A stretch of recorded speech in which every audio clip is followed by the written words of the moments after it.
This is a test.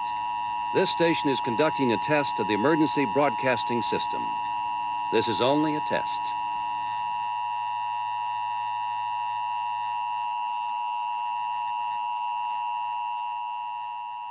Hello, Internet. What's going on, everybody? Hello. Hello. We got cats. Oh, I love that clip. That cat is staring us down. Welcome to Rectangles. We have cats. Yuffie just wants to escape. I know, Yuffie. We're looking at a bug. That's really important. Oh, Go that look is at your important. bug. It's what month is it? It's May. May 2021. Yeah. Oh shit! it is this May. is this our official 1 year? Yeah, Of online? I think so. Right?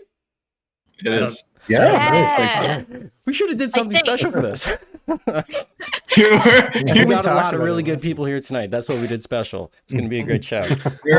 Derek was saying that in a tone of voice that sort of implied there was a bit we were building to.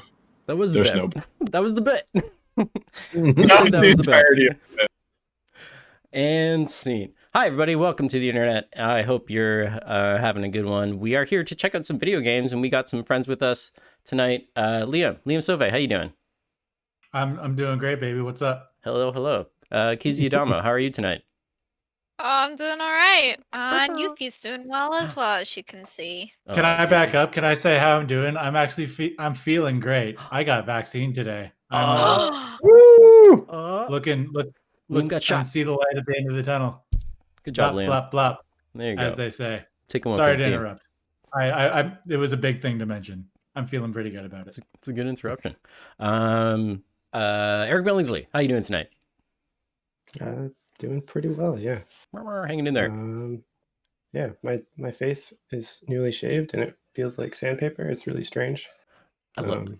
I haven't that's felt my that update. in a very long time, but I used to love that feeling. Eric McQuiggan, how are you? I'm doing well. I've got my Pog brand Pog in case anybody wants to throw down. What? I'm ready to go. Is that new or old? Are they making those again? No, this is from 1994. Oh, It's wow. vintage. Wow. Is I've it got all my cardboard? slammers and all my Oh. classics ready to go. All right, should, but only poisons among slammers. We should definitely have a Pog stream. That'd be fun. Okay, I'm yeah. into it. We got some games, but before we got some games, we got some announcements of things going on in the world of video games, or at least the local world of video games. Thing the first, Comics X Games is currently happening out there on the internet, although positioned in Toronto, being streamed out of the Hand-Eye Society Twitch channel. They were actually just streaming earlier today, so you can check out all that stuff. It's all saved on their archive. Super cool stuff. Did anybody have anything to add about Comics X Games? Where's I've John? been. They're Just doing that- a TCAF, and TCAF is going on. So if you want to go to the TCAF site and check out cool comics and zines and all that fun stuff, feel free. They're doing like an online thing instead of their in-person event. So go check that out. There's always Ooh. cool stuff there. James You from can the check it internet. out on their site as well. They've got a big mega blog. It's got, all the peeps, all the games that are involved, their schedule. And it started last Saturday. It's going till this Saturday, and they got stuff every day of the week. They got a little pre-show at 5:45 every day, and then they kind of do a bunch of other little interviews and various different events depending on the day. So you can check it all out there on their mega blog. See the little previews of many familiar faces if you've been coming to Dirty Rectangles on the regulars. Here's Alex Rusty, who did a presentation for us a while ago. Also some games, The Big Con, Some Like It Hot, various other Toronto Dirty Rectangles alumni. So check them That's out. cool. Also happening in Toronto. Toronto's got a busy week going on right now. Toe Jam starts this weekend, right? And it's all online this year, like last year. It was also entirely online. Look at you, James. Look at you. You're on the ball. Johnny on the spot. Look at that. So there is a That's the registration, field. so you So can I'm go and on the check that cover. out. They're also on Twitter at Toronto Game Jam, I believe is their Twitter handle. You can check them out there too. What do you see there, James? James is out Some there lovely on the faces. streets. What do you see? What do you see on the on the patrol out there, James? I'm out in the field. I'm like Mhm. Snake. I don't know who's like the colonel, but I'm definitely like Snake. Yeah, I mean, you can. It's just a tojam.ca to find all the information on it. You know, if you follow their Twitter, there'll be a bunch of announcements about it as well. But yeah, it's running May 14th to the 16th. It's online. It's free, of course, to enter.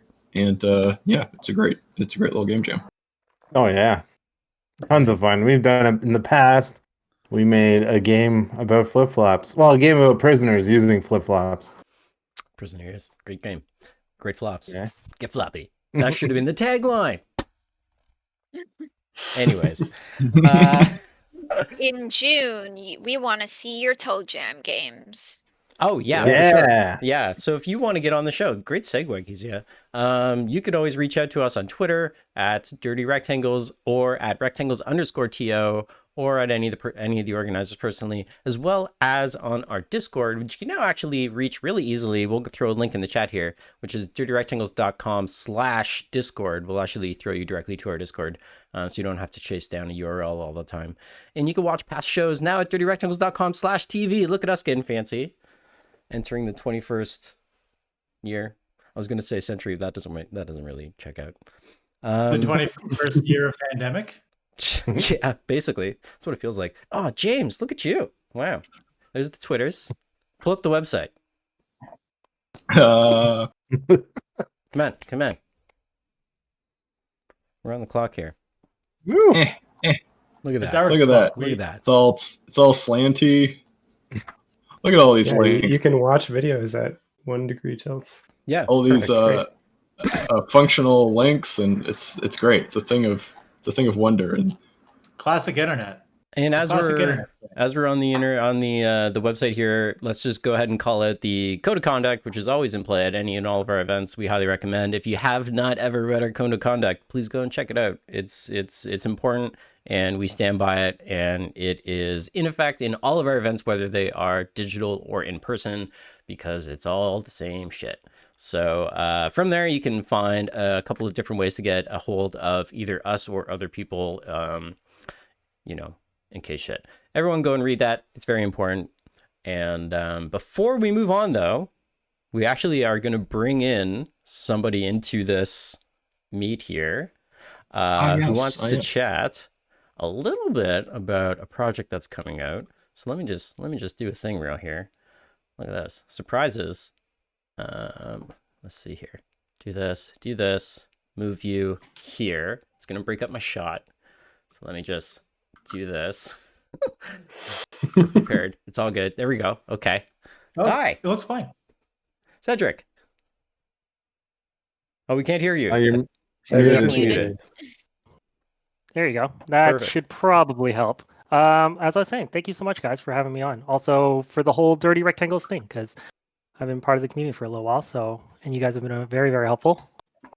we're happy to have you. So today, so today, I guess I should introduce myself. So my name's Cedric. I am one half of Hot Sauce Bread Studios. Some of you may know us. So we're a local indie here in Ottawa. And we've been going to some of the groups back when we actually got to meet with each other. So today, I'm actually very excited. We have a huge announcement to make. We are working on our game Haste, and it is coming to Kickstarter on May 18th. That's this Tuesday, and we could not be any more excited, and we really, really need your support. But I guess before we go on, I should explain what Haste is. Haste is a card game. It's a battle game played in real time. So unlike turn-based games, Haste is action-oriented. So you make quick decisions, but they are meaningful decisions. And a couple things to note, Haste is not a roguelite. It's not a deck builder. Nothing wrong with those genres. But instead, it's like a quick-paced card battle game, PvP. So if you guys would love to support us, we would absolutely appreciate it. I'm going to put the link in the chat right now, actually. And hopefully you guys can click on it, just hit notify me, and let's let some algorithms or let some people know that that's some interest for the game. And I believe I will just leave off with a trailer if you guys have it ready. I do. And And that's pretty much it. So thank you so much, everybody. I really appreciate it. And thank you. Please back the game. Cool. Thanks. We're gonna run this trailer really Thanks, quick, Cedric. and then we will take a break and be back with our very first presenter.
right, ladies and gentlemen, we are back with our very first presenter of the night, Shinran Ma. How's it going? It's great. How is everyone else doing? Pretty good. I'm excited to see what you got here. This art is amazing.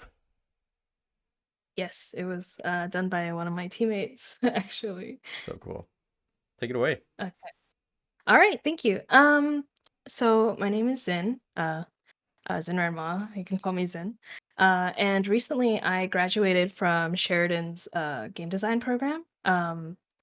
It's a 4 years bachelor degree, and in our 4th year we do our so-called capstone year. So this is the game that we've made the previous year, and this game was made by a team of 5 people plus 2 sound designers, and generally we have the whole year to work on it, but obviously with school and everything else, it's more like you can work on it on the side and then have a full-time job while you're doing it. So that's like a little bit of context. So going in, if I can flip the sides. So actually, our team was very special to have Ubisoft be our quote-unquote sponsor. So they're kind of like our mentors throughout the year. We had bi-weekly meetings with them, and they gave us feedback, and like we could send them our builds, and like they would basically critique us one way or another, or praise us, depends on how well we did every week. And so I guess I'll just shout them out. Ian, Mickey, and Laurent, if you're watching, probably not, but thank you for all the mentorship that, yeah. So our challenge was to incorporate a really strong like social mechanic into our game.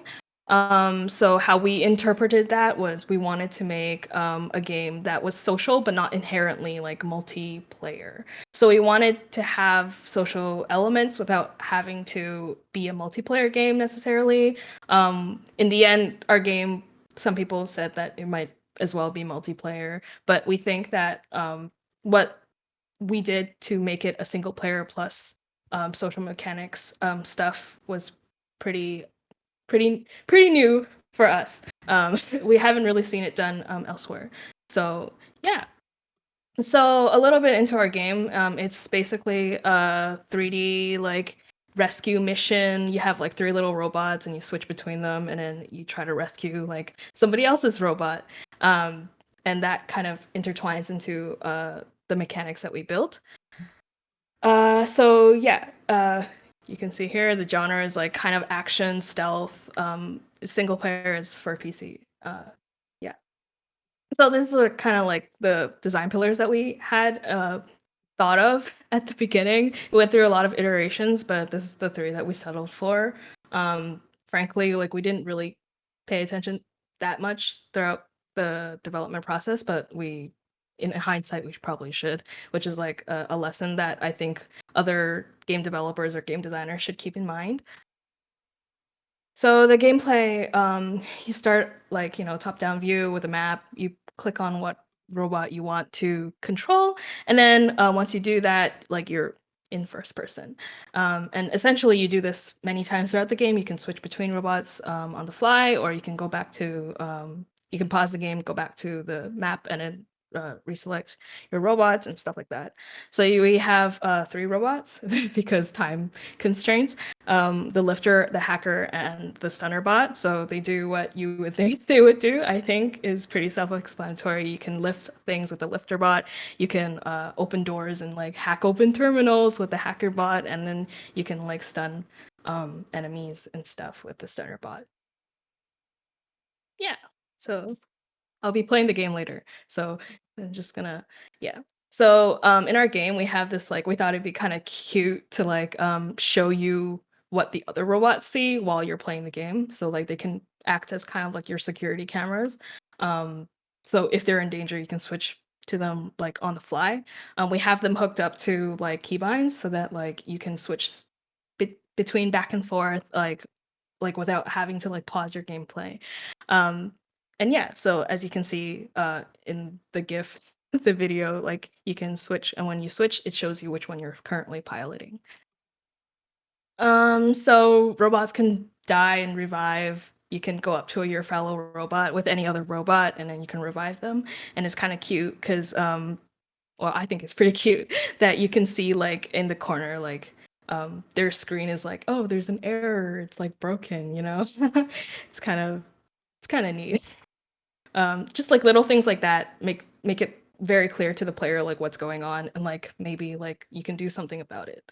So affordances like that were really strong, even for like a very bare bones vertical slice that we managed to get done. So in terms of level design, we had one level designer on our team. His name is Karsten, and he was responsible for all of the level design in our game. And so some things that like we've never actually made like a stealth game before. Like none of us have any experience making stealth games. So like he really took upon himself to kind of like see ways that we can make a really basic bare bones character controller feel more I guess expansive. Like you can do more things with this character controller. Because there's not like a lot of verticality inherent to our character controllers. You can't fly or anything like that. So what we thought could compensate with that is like events, and then that kind of fed into like the mischievous side of our game a lot. So we thought that was really cool. So you can pick up like these coins and then these ammo things to like invents and like corners and stuff. We thought was an interesting way to make things interesting as you're like walking throughout the starport. Yeah, and then another thing is like guards can show up, so it's kind of like in my mind this mechanic was kind of like, you know, when you watch like a Star Wars movie, you think all the enemies are dead, but then like oh no, there's an alarm, and then everything's like bad again because there's more robots, because robots aren't people, so you can just keep pumping them out. I thought that was really it kind of tied into our narrative, quote unquote. We don't really have a narrative, but like, you know, it kind of fit that that genre, that vibe.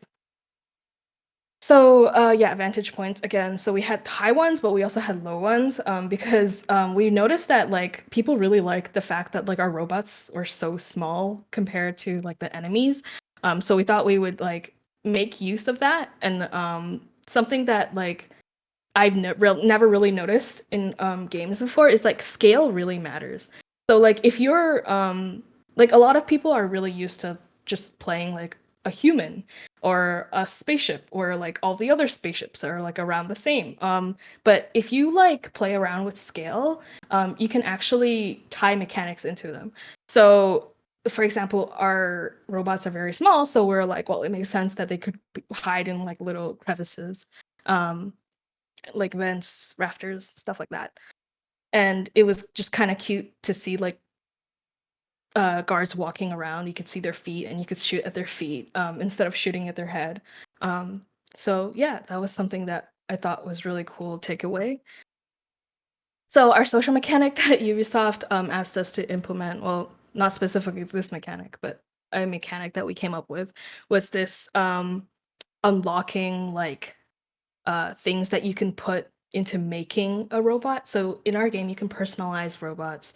You create the robot.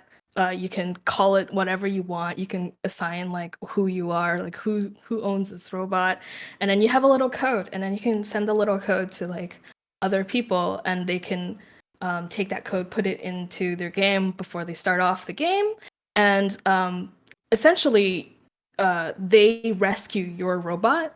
And then as a reward for rescuing your robot, like you get their something. So like let's say like, oh, my robot has this like cool shiny skin. I send my code to you. You take it, and then you rescue my robot, and then you don't have the shiny skin, so then now you unlock the shiny skin. So like they're random depending on like what you don't have, so you slowly collect like these little pieces of robot parts, and then you can assemble like cooler robots, and then you can share it with other people, and the loop goes on. And we thought that this was like a good way to make things modular, and if this was a real game, if this was a full game instead of a vertical slice, like Ubisoft really liked the way that like they could imagine in the future, if this was a real game backed by a real company, like you could do iterations on that. So like maybe like in this new season, like you can add more just like these little things, and then people would just collect them, right? So yeah, I thought that was like a really successful part. It's a lot simpler than what we had originally implemented. Also, on top of this is like you can assign like a side objective onto your robot as well. So it's kind of like also like a mini level add-on for your friends that use your code. So we were actually planning on expanding that a lot and like having like like different level divergences and stuff depending on like how you make your robot. But unfortunately, that's just like time constraints, and we did not like plan accordingly. And also our team had a lot of like major life crises like on top of COVID this year. So like we really could only get the bare bones like vertical slice of like what we needed to do to make a social mechanic somewhat compelling. So this is our team. I didn't mention this before, but like in Sheridan, because we're a game design program, like everyone is expected to do game design, which is kind of unorthodox. But yeah, that's kind of how our program works. And so personally, I did game design and gameplay programming. So I did like a lot of like the character controller, a lot of like the stuff that you would actually play in the game, and then like the other programmers did like stuff like AI and like implementing the social mechanic and like hooking that up online and stuff like that. And yeah, this is the rest of our team. Lovely faces, lovely not real faces. But yeah, shout outs to them. We had a really great year. So yeah. So you can check out our game on itch, our vertical slice rather, on itch, with this QR code or link. And I guess I'll switch to my the actual game now.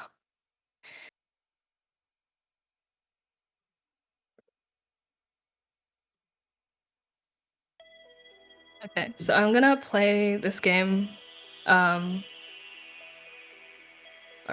rather, I'll show you this first.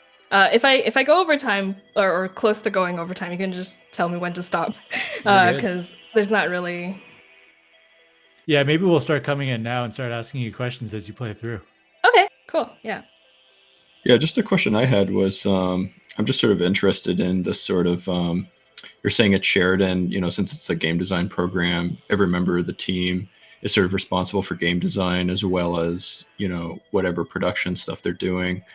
How's that sort of organized? Like, do you guys just sort of like brainstorm and stuff like that together, or is it, oh, I'm going to take on these tasks, or like just purely from like a game design standpoint, how does the team sort of split that stuff up, or do they at all? Right. So, we do have specializations. Like a lot of us don't necessarily all want to be game designers. So, some of us do a little bit more, are more involved than others.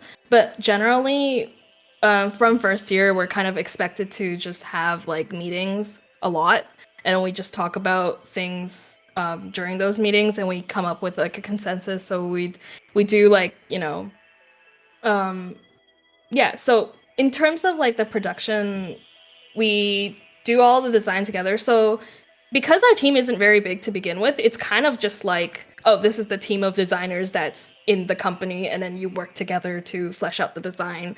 And then after that, you basically put on a different hat, and you're like, okay, well, I'm the programming now, so I'm putting in what the designers told me to do and stuff like that.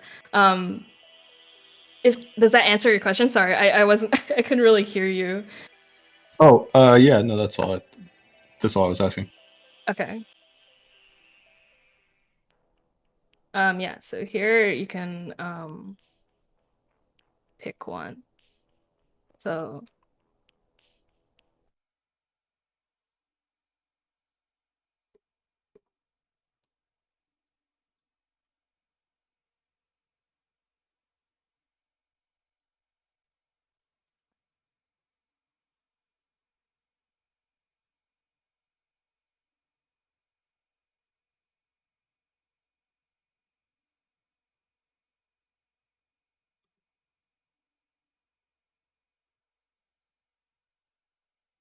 feedback to that interaction, but it's just like time constraints again. So yeah. So now you got this little area where you can try to get up there here. Or alternatively, you could go down this hallway.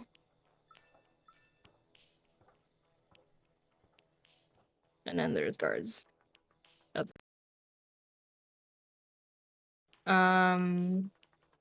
Yeah, and then there's this terminal, so alternatively you could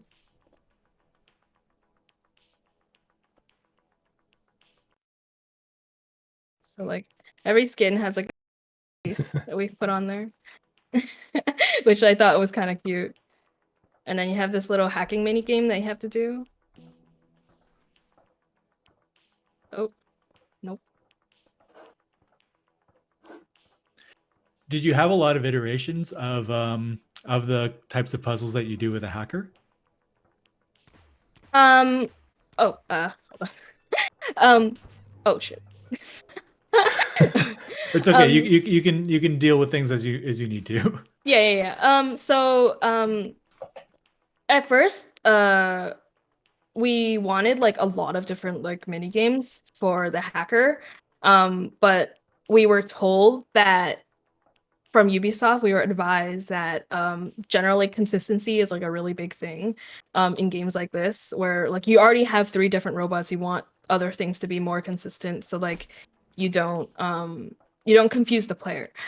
So what that meant for us was that we didn't really want like a cursor to show up when you started hacking, so we didn't really want like you to have to like suddenly have a cursor and like move around your mouse and like click on specific things.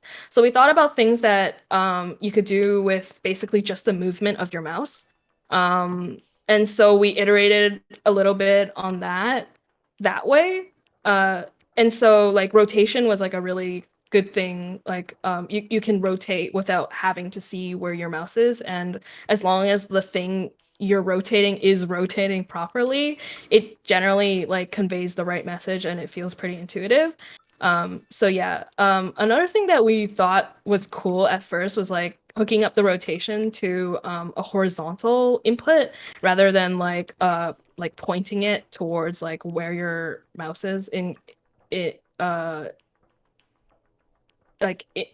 in the world, because like we thought that might be cooler, like it feels like you're, I don't know, more hacky that way, it feels more original, but generally like the more straightforward your mechanic is ultimately better for the game, and that's something that we really took away from the experience. Okay, all right, let's kill this guy.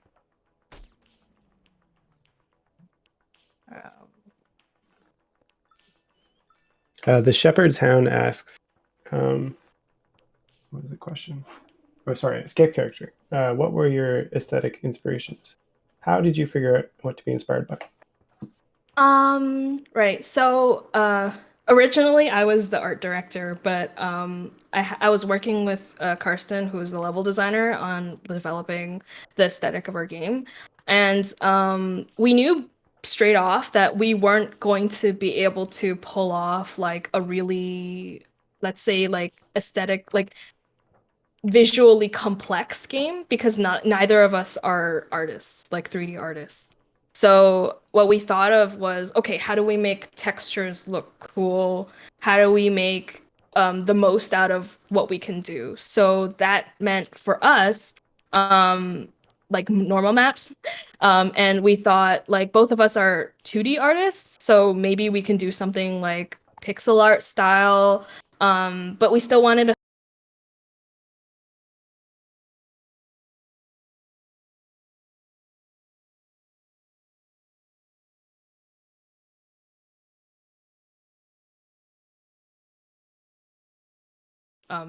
3D planes like this, and normal maps. So it kind of creates depth, but also like kind of like a retro vibe. It looks a little bit different from like what you usually see.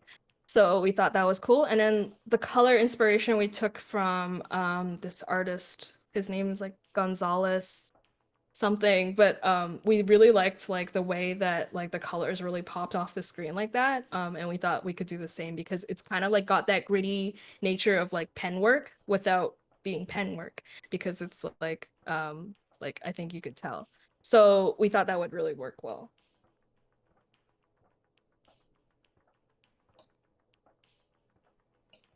And I will try to play the game while doing this. Oh, one thing about the hacking is like there's like varying levels of like complexity. So obviously like doors like this.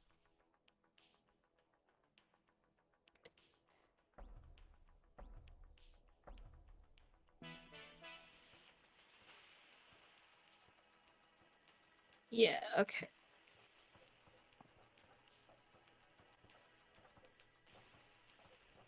So now you got a lot of guys. Just oops. I'm gonna be out of ammo soon. Oh. I did not mean to do that. I'm exposing myself as not an FPS player. Okay, there we go. I'm gonna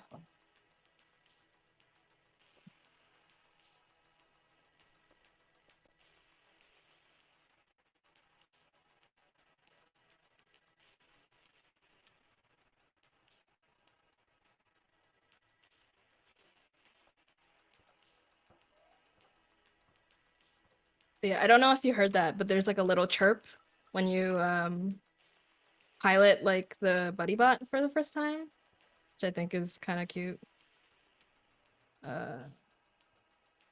So I should. I love the pixel art faces on these robots. Yeah, they're really cute, right? They have different faces depending on what you unlock, so. Yeah, they have a lot of character. So if I just. I think they're still bugs because I think they're. Yeah, oh, or they're dead. So yeah, you just get the buddy bot to the goal. Oh, and it'll tell you things. And then yeah, so you get this thank you gift. So it's like the thing you unlock from this buddy bot. And yeah. Excellent. Very cool. Yeah, this is super cool. Thank you. Yeah, I love the kind of like action puzzle game throwbacks to stuff like Lost Vikings and things like that, where you have to kind of like work together as a team and unlock things for each other in order to get to places. Meanwhile, you have to avoid all the enemies. I think that's such a it's a gameplay space that needs a lot more exploration for sure. Yeah, Lost Vikings is the very, very first thing I thought of. It was really cool. Yeah, so we were going after that kind of vibe, but like we were like, how do we make it single player? Obviously we've gotten a lot of like feedback about like maybe you should just make it multiplayer to begin with, because like it feels like it'd be fun if like maybe like two people had their own robots, and then you could switch between robots and work with other people. But networking, basically we mostly like if you think about like full time, we probably like full time only had like 2 months to really dedicate to making this project. So like fully like networked project was not gonna happen. But yeah, like I'm glad that you guys do enjoy this. And no, awesome. Thank you. Super cool. Thank you.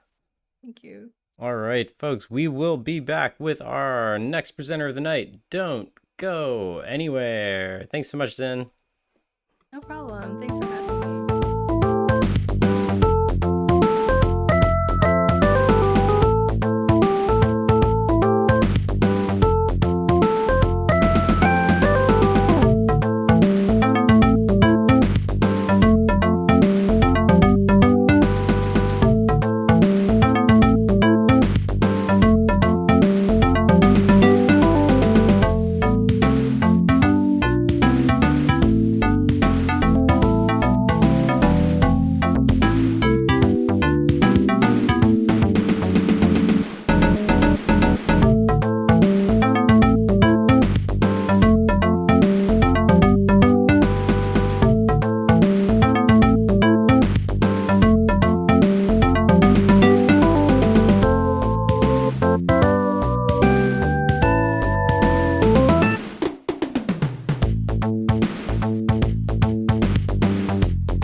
right, ladies and gentlemen, we are back with our next presenter of the night, the one and only Alan Pestalozzi. Welcome to the show, Alan. So happy you're here. I'm excited to see whatever this is. Go for it.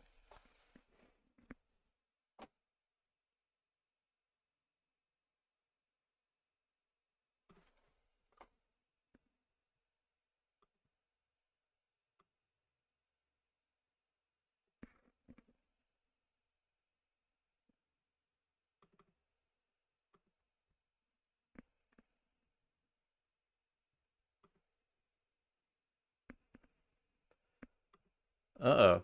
Uh-oh. Okay, give me a minute. Okay, we can fix this. Let's just go back to the bumper.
Let's see this. Did it work? Did it work?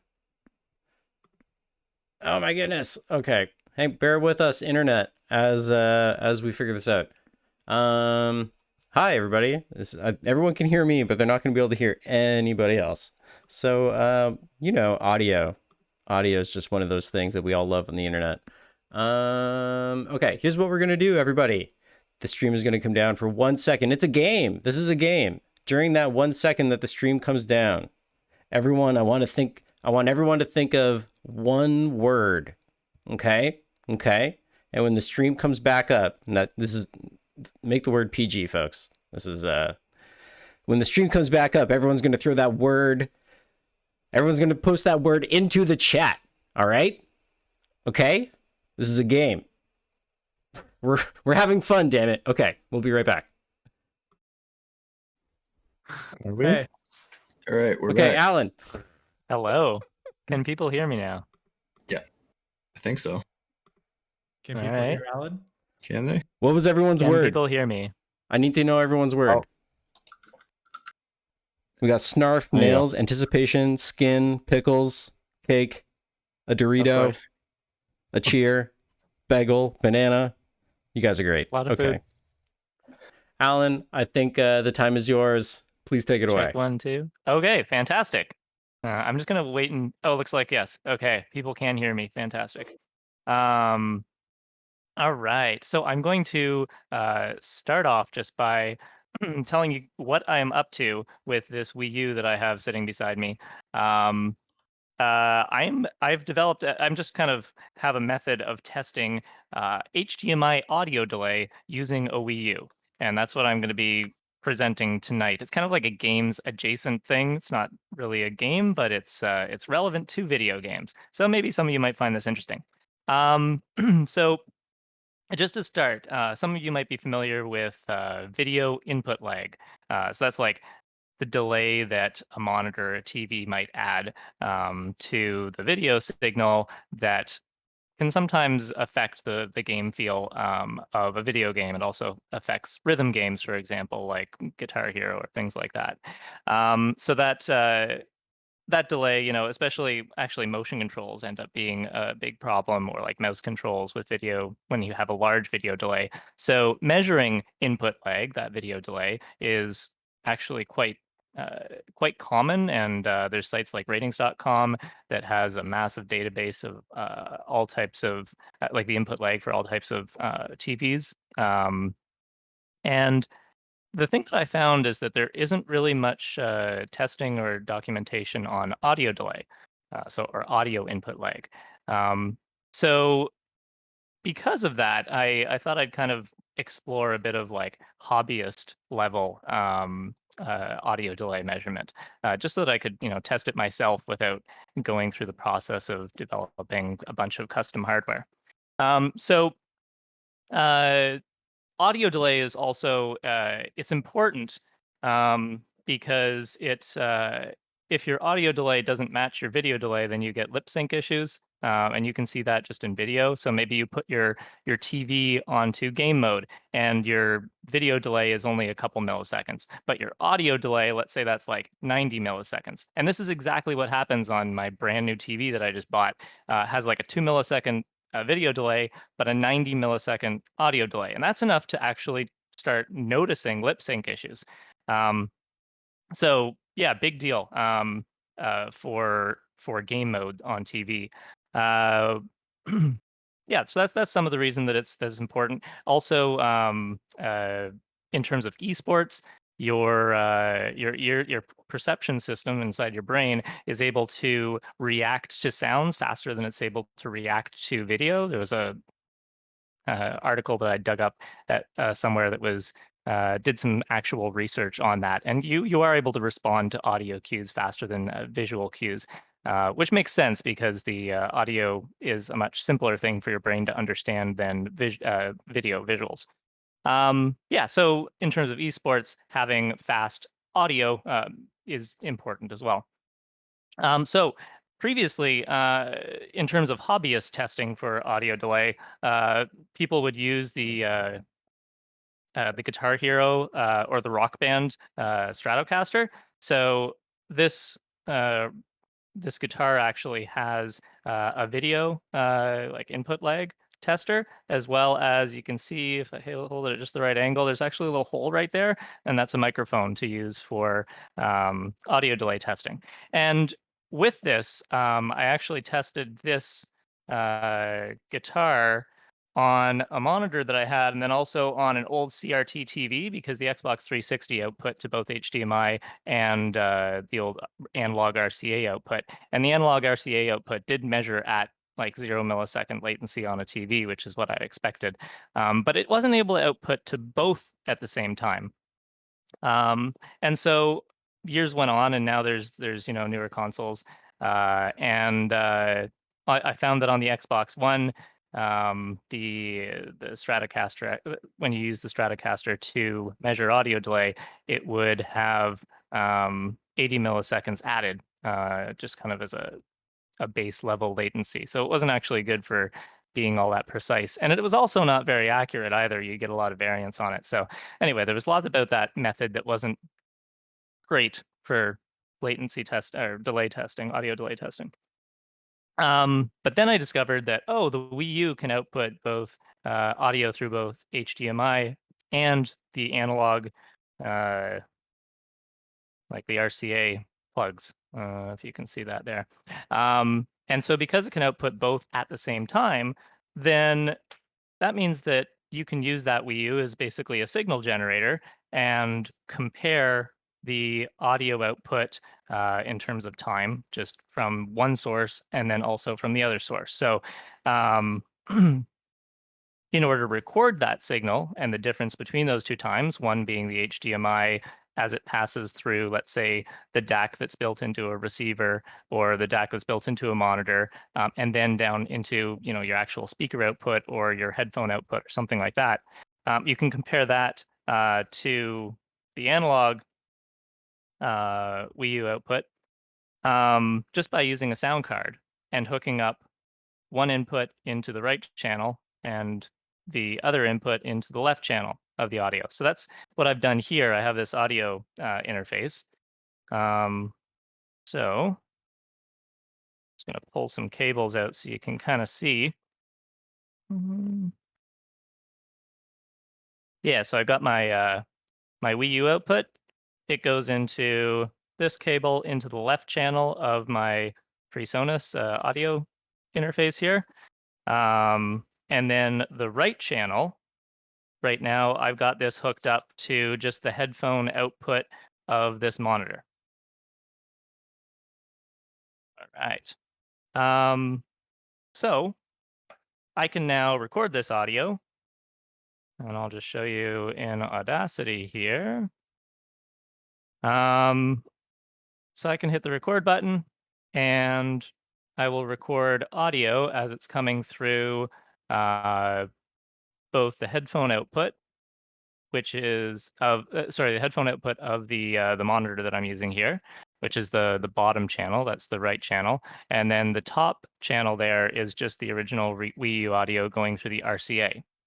Now, when I'm on this menu here, I can just like page back and forth, and it'll make these nice little tick sounds, which make it really good for testing audio latency. Because they're easy to see, so I can just zoom in here. And we will notice that there is a small bit of a delay when I'm using this monitor. So one of them here is a little bit earlier. That's the Wii U, the original Wii U, and this is the monitor. We have 258 samples at 192 kilohertz. So then if I just punch that into calculator here, so that was 258 out of 192,000. So that there is 1.3 milliseconds. So 1.3 milliseconds is incredibly good. That's super, super fast. It's not really the kind of delay that you'd be able to notice. But let's try something else. Let's try this Sony receiver. So for the receiver here, if you look over here, I've got the just an old telephone wire hooked up directly into the speaker output of my receiver, which I can then just plug into the right channel of my audio input. And let's do the same test. Here we go. So how do I use Audacity? Is this going to make a new track? I think it will. Oh, fun. That's new.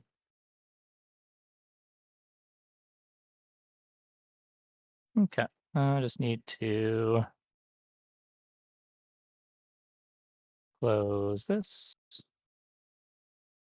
reopen it. Okay, we're up and running again. Good. Audio issues, that's the theme of tonight. Okay, so now I'm recording the receiver's output. Let me just make that a bit bigger for you. So now when I page back and forth, I get these nice little ticking sounds. And I'll stop that. I will zoom in. Do you remember the last time it was 1.3 milliseconds? And you can already see here, if you remember what the other one looked like, that the delay is a lot more substantial going through this old Sony receiver. So I'll do the same thing, and I'll find that right there to all the way over here. And we find this is 10,000. Open up calculator. So we have 839 samples at 192,000 samples per second. So we can find here that that's actually 56.5 milliseconds. So we have the difference of, we're looking at a full 55 millisecond difference between the headphone output of this monitor and the receiver that I'm testing here. Yeah, so this is basically just a hobbyist way of being able to test the audio delay of your different devices. And this can be really useful for esports and just like making sure that lip sync is actually all good to go for your game mode on your TV, things like that. Yeah, that's basically the gist of it. Cool. I'm rushing to unmute. Alan, this is so cool. Yeah. I'm into this. Yep, just wacky uses of a Wii U that probably nobody was anticipating. Fancy pantsy. Yeah, there's sort of almost like a tradition of people taking I think originally the Wii, but also you're using the Wii U here as well. And just using the sort of plethora of fun sensors and stuff like that it provides to create neat homebrew stuff like this. I don't know if you remember those old YouTubes. I wish I could remember the name of the guy, but he was doing a lot of experiments with it, like creating like light pens and stuff like that, just using like the pieces of the Wii in sort of like often sort of like unconventional ways, like kind of like using them backwards and stuff like that, like taking the sensors from the sensor bar and then putting those into like a pen or a wand or something like that, and then kind of like doing everything backwards, sort of. Yeah. I could see that.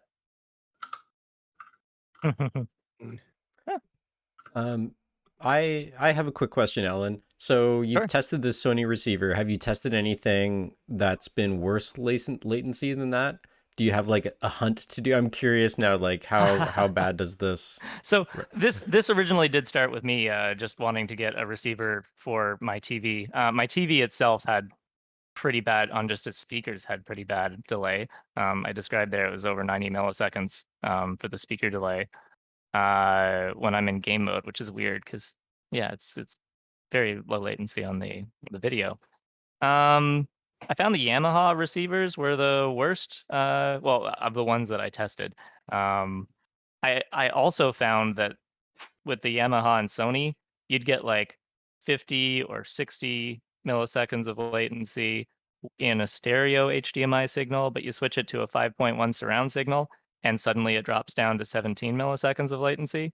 And these are like notable differences here. I think it's about 100 milliseconds is when like the average person's going to notice lip sync issues.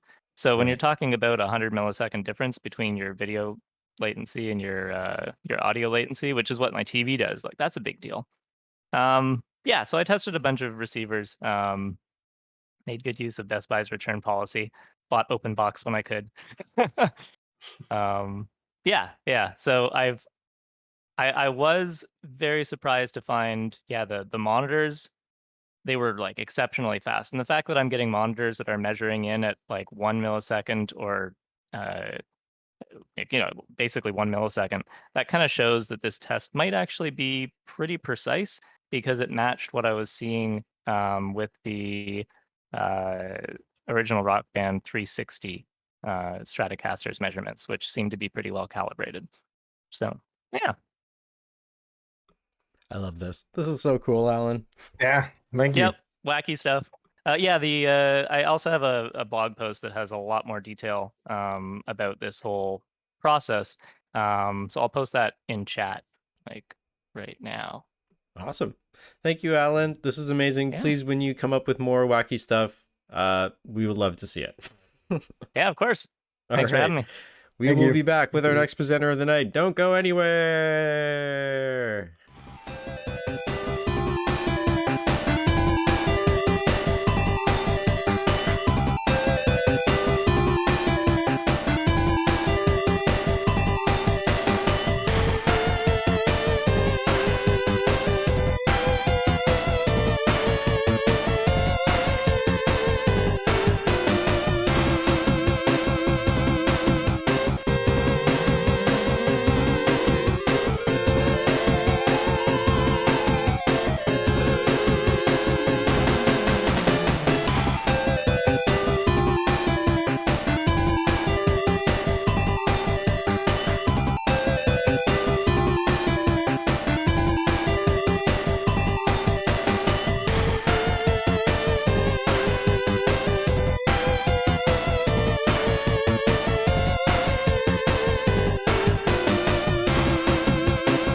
ladies and gentlemen, we are back with our next presenter of the evening, Dustin Freeman. Welcome to the show, Dustin.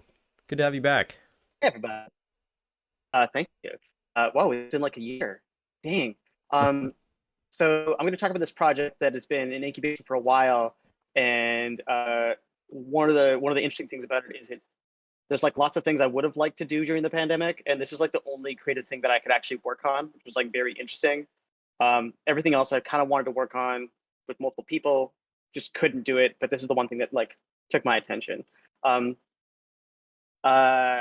me describe a little bit about what my feelings are and what went into it. So it's called Spirit of the Ages.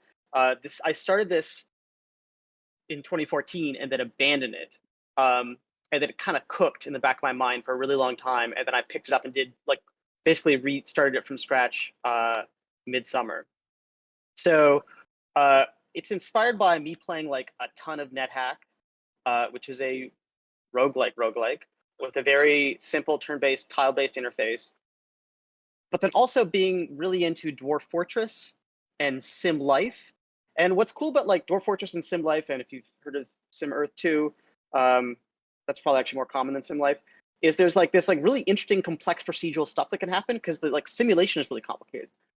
The thing that like gets tedious about this stuff is you're kind of at like a god level view, and you can micromanage everything, and that kind of takes the drama away from it.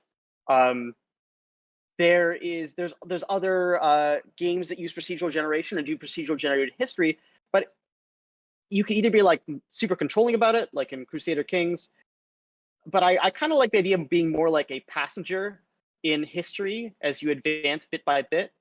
And there's a term for this, and it's called the Spirit of the Age, and this is like a thing you can look up. And I'm into like what I'm going to call like world building savvy fiction that uses this, where there's like historical changes that like proceed, and there's like things left over from previous times that like you have to deal with.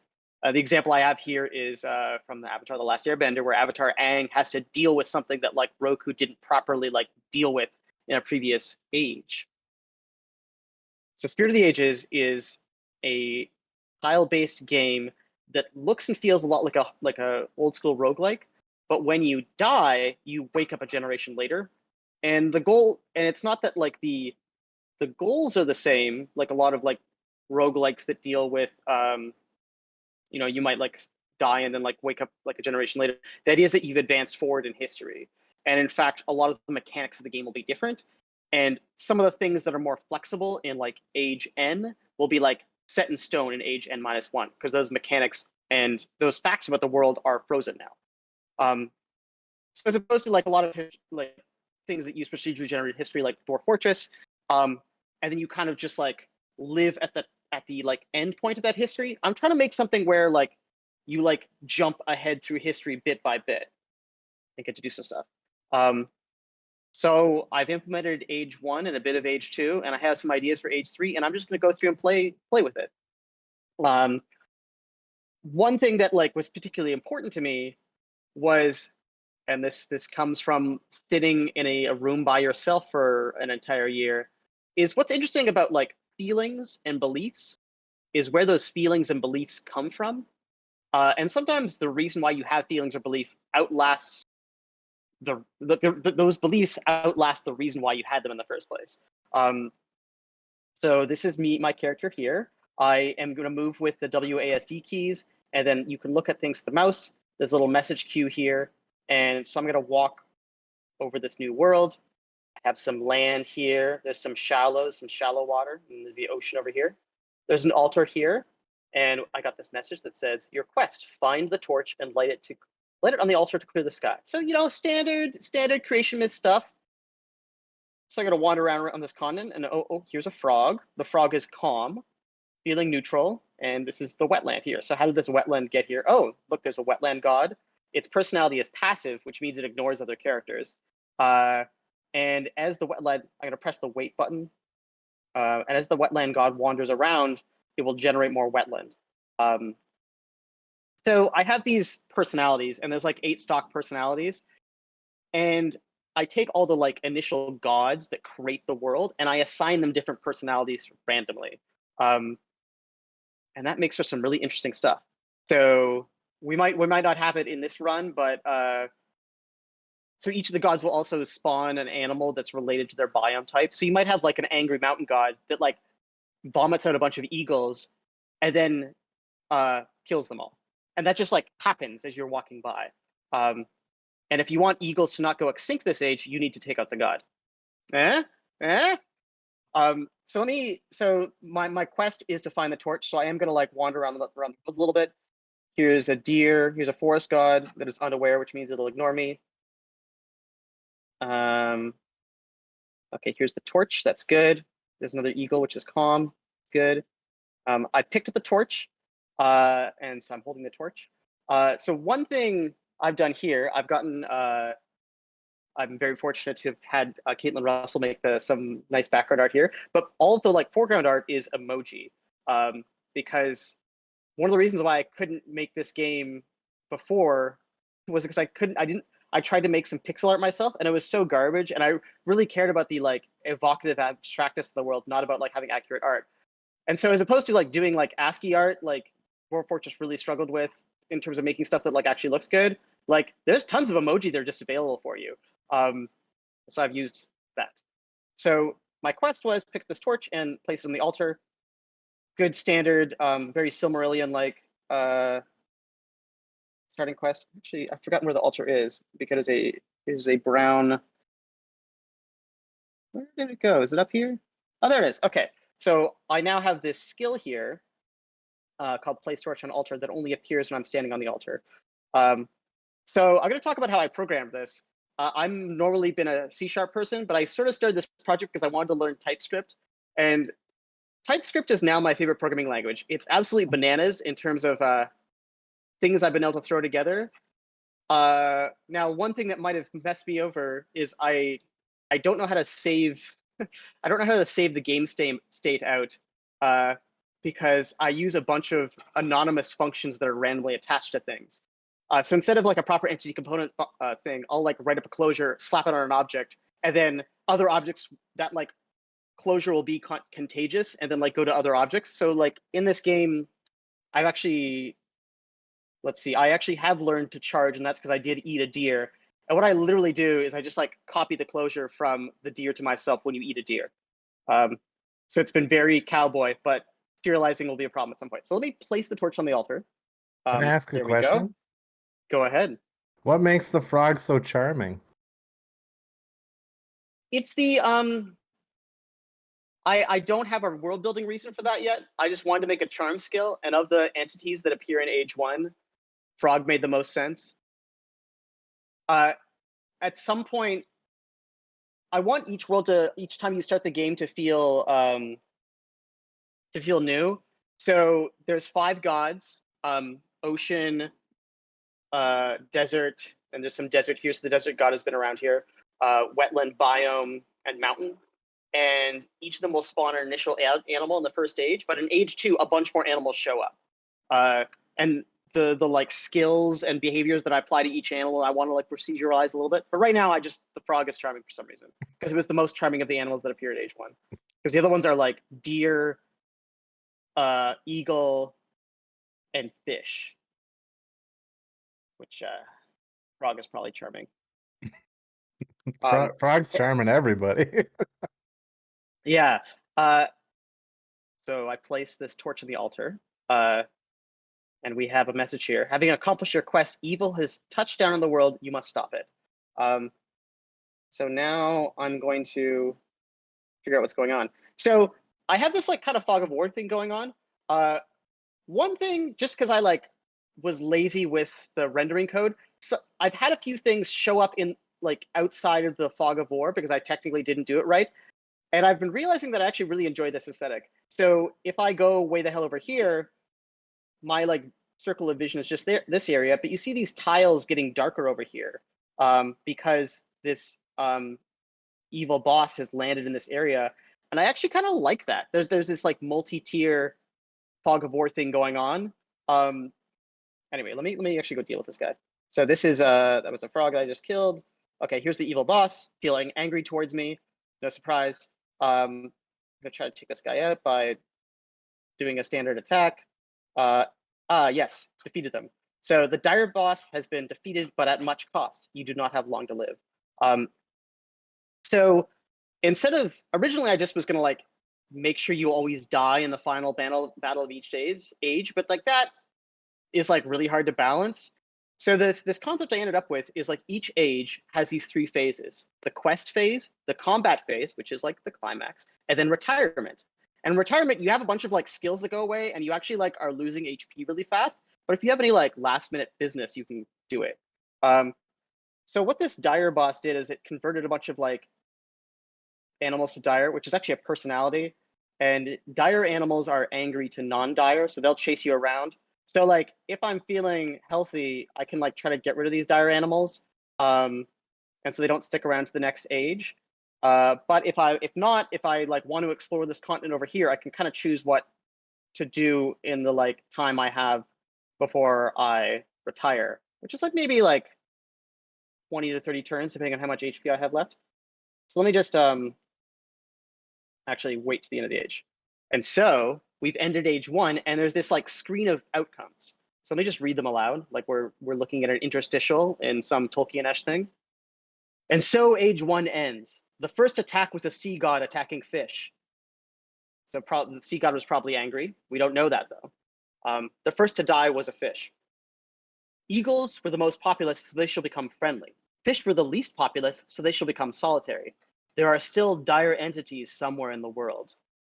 Fish experience the most death. These species are extinct. Frog are but legends. Some of the gods themselves died. Wetland god, desert god. Frogs So were just too beautiful to live, I guess. yeah, or like unlucky. Yeah, so frogs don't exist anymore.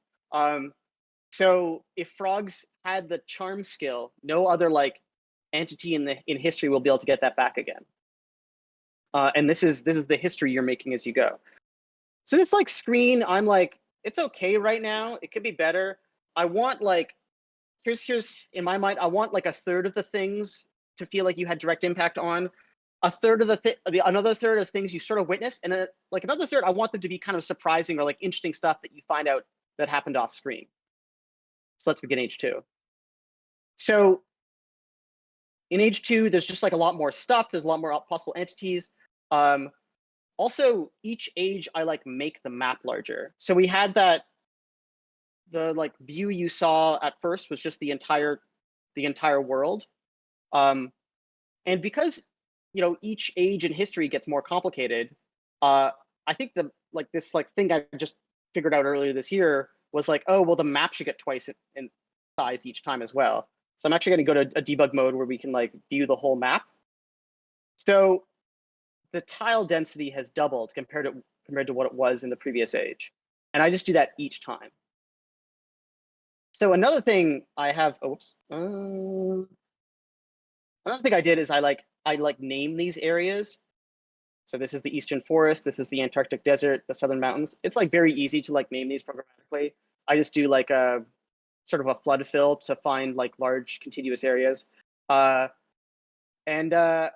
it kind of works. Like entities will say like, oh, I'm in the Western Forest, and like anywhere you are in the world, you can like figure out where that is.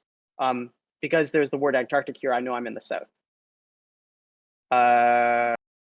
Yeah, and so here we have some monkeys that are like feeling angry to each other and holding some objects, because holding objects is a new mechanic I have in age 2.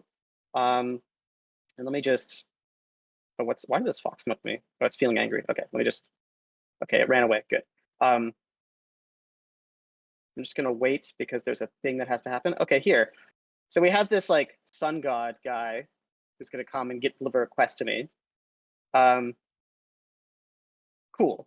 So a lot of these like old school NetHacky-ish things have this like idea of a event log, and because this is the web view, I can like do stuff like look for events, which is like kind of cool.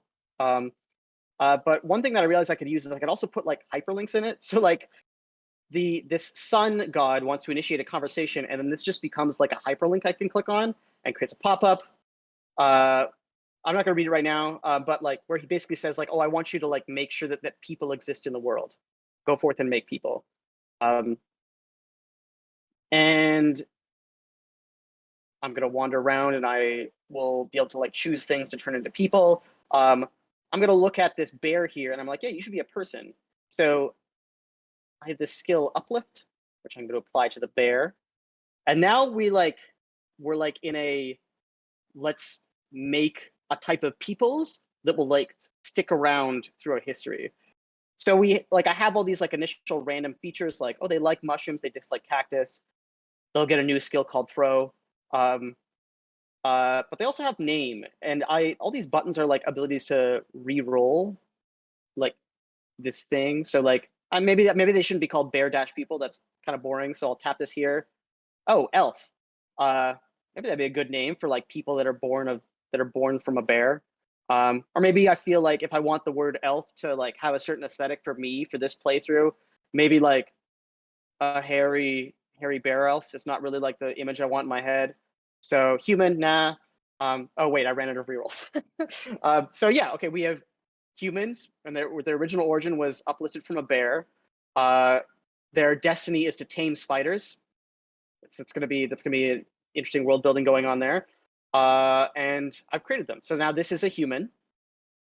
If I like, I think it's still angry towards me, which is worrisome. But if you hang out near it for a while, it'll tell a story of being uplifted from a bear. So yeah, the human violent. So there is. I want to like show off another feature which I was like pretty happy with. So like I said, the map has expanded a lot. Previously, when the map was small, it was like pretty easy to like navigate from one continent to another if you were like separated by oceans. But it's a different age, so things should feel different. And that's actually kind of my goal for this game. Like I want each age to feel pretty different. So you actually can't casually cross the continents anymore because there's just like more space between them. So right now I'm kind of like looking around for something, which will be, I'm accidentally running into things and then punching them to death. So sorry. This is funny. There's stuff out in the water because I gave Squid a tentacle pull ability, and I forgot to turn it off for mountains. So this mountain was pulled out here because some wandering squid pulled the mountain out. And so one of the things that's been nice about this development is I like just make complex behaviors, and then I like sometimes have them turn on randomly no matter what. So I'm looking for an eagle. If they're around here. Dang. Oh, never mind. Oh, there's a whale. Great. So I'm going to take a ride on this whale, which will teleport me somewhere on the map I haven't been before, as if I like climbed onto its back and rode it. So while we're here, let me like just upload another thing because my current job is to upload things. So I'm gonna, instead of uplifting like an object, I'm gonna uplift this piece of sand. So I breathe life into part of the desert. A sand golem. Likes cactus, dislikes humans. Okay, that's interesting. Maybe I'll give it a different destiny. Collect mountains. Yeah, it's interesting. A sand golem that collects mountains. That seems evocative. These don't have mechanical effects yet. The sand golem, while it's talking around, will just tell you like, oh yeah, I'm interested in collecting some mountains. Oh, and there's all my new sand golems that now occupy this southern desert. So let me go find another thing. Actually, you know what? Mushroom people are always good. I'm gonna uplift this mushroom people, and they're nomadic. They like squid, just like trees. Sounds good. Let's look at different destinies. There's a destiny I want to show off that hasn't showed up yet. Wander the world. Yeah, so you're already nomadic, so probably shouldn't have let that be in there. Oh, you know what? It won't show up. Okay, so I'm gonna change their name. Elf. Yeah, let's say elves in this game are uplifted from mushrooms. That's the story of things that are called elves are uplifted mushrooms in this game. So now because I've uplifted 3 entities, the boss for this age has told me they've landed in the southern desert. I was kind of hoping in this playthrough I would like show off like, oh, now I have to figure out where that is, but turns out it's right there. because this is the southern desert. But normally that doesn't happen. Normally it's like somewhere random in the world, and I have to like navigate the world to figure out where it is. But there's no combat with the boss in this age yet. Oh, now these mushroom people are walking over. Oh, sorry, elves. My mistake. So jumping onto this character will just jump me to the next age. I'm going to do. And so age 2 ends. The first peoples in the world are humans, sand golems, and elves. Yeah, the moon prison is a spoiler. So age 3. So in this age, you are born as a sand golem of the southern desert, made from a part of the desert. So the idea is, of the like peoples you made with their own sets of destinies and like unique abilities and like homelands, you are like born as one of those people in the next age. And you know, maybe in age 4, I might like add nationalities or like tribes or something else. And age 3 actually is like very inefficient right now because there's about 1,100 entities, so it runs about 1 frame a second. So I don't want to play it too much. But that's Spirit of the Ages. Awesome. For, I love it. This is so cool. Nice. Very much. So This much going on screams here. Eric McQuiggin. Wait, who's Eric McQuiggin? Eric in the chat here. Yeah, me. Oh, hi. Hello. Hello.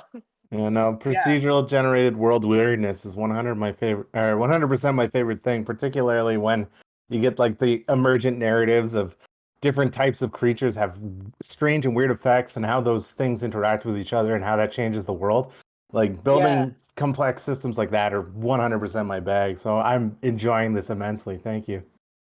Cool. I should give you for playtesting sometime. Yeah. So something that like came together.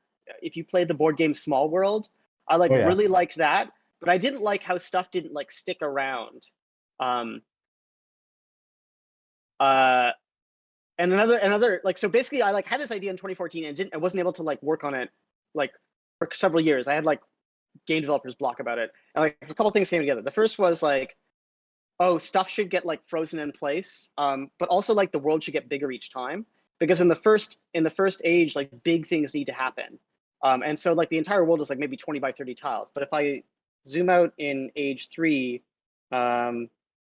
you could see here like this is the entire world where it's like times 4 that, and there's about 1,100 entities, and I'll have to write some efficient code to make that work. Oh, there's also a rain god here, which will come up at some point. Yeah, I imagine like the first age is like everything is at Paul Bunyan scale. Everything's like ridiculous and oversized, and like people can jump across continents, and that's normal. But in other ages, that doesn't happen anymore, because that's frozen in place, and you move on to a different set of mechanics. Oh, that's a very neat concept. I love that. Thanks. I have a question for you. Yeah. What is the most surprising thing that has happened while you were testing this game that you did not expect? I think like when you write like simulation code, or you write you program professionally, you like get very annoyed at bugs, and it's like often I would like take little shots of like the message log or like something dumb happening in the world to like and share them with friends and be like, ugh, look at this stupid bug, and they're like, you should leave that in. You should let that stay that way. So for example, if I wanted to like have animals that are angry at you and pursuing you, I wanted them to stop after a while. And the way I had that happen, there's probably a simpler way to do this, is I implemented homesickness for their position of origin. So once they like travel a certain distance from where they were born, they will then abandon everything except turning back, which actually like it makes it like work really well. But then in like the message like log thing, there's a bug where like they will feel homesick toward targets that aren't locations but are concepts, which is like a sense of like longing or ennui. And like I was like, oh, that's a bug, obviously. And then I shared it with a friend, and they're like, no, that's not a bug. You should make that happen. So a lot of the development has been stuff like that. Cool. Or like it's stuff like, oh well, a god shouldn't get angry towards the things it created. And then like someone would like send me like some research of like, no, that's a common thing in myth. Like that happens. Just leave it in. Oh yeah, the 100%. player does all the interpretation. There's some questions in chat asking for like tweets or posts that people can share around about this. Not yet. This is the first time I've shared it publicly at all, and it's not really playable anywhere. But this might be like one of those weird forever projects that will be a couple of years. So I'm sorry, it might be a while. Hot scoops. Yeah. Stay tuned. Stay tuned for a few years. This is awesome, Dustin. Thank you so much for showing this. If this is like the world premiere, this is super cool. Yeah, thank you, Dustin. Yeah, this is definitely the right crowd. Thank you. All right, don't go anywhere, anybody. We will be back in just a couple minutes with our next presenter of the night.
And we are back, ladies and gentlemen, with our next presenter of the night, Norman Chalk. Welcome aboard, Norman. All right.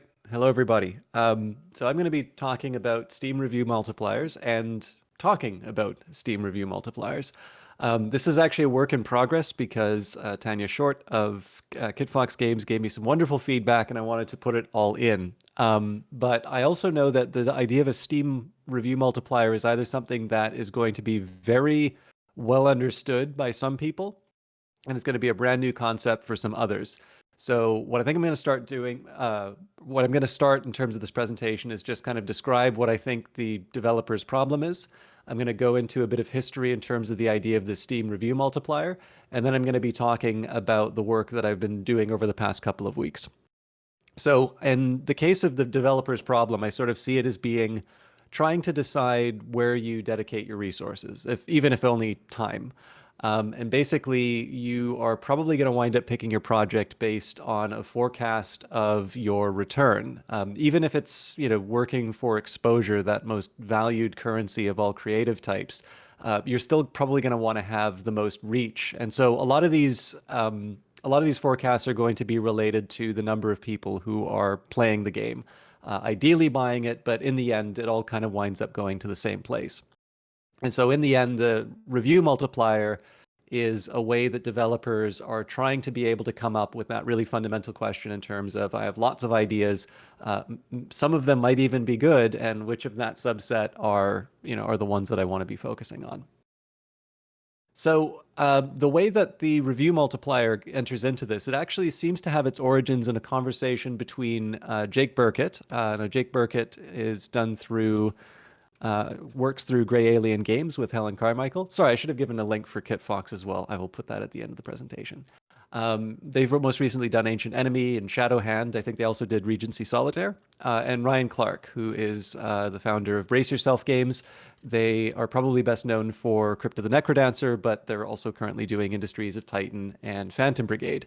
And Ryan had mentioned to, Mike Boxlight. Ryan mentioned a method that was brought up by a developer named Mike Boxleiter, who I don't actually know a lot about, but I did find this website, mikeandgreg.com. I'm trying to give credit where credit is due.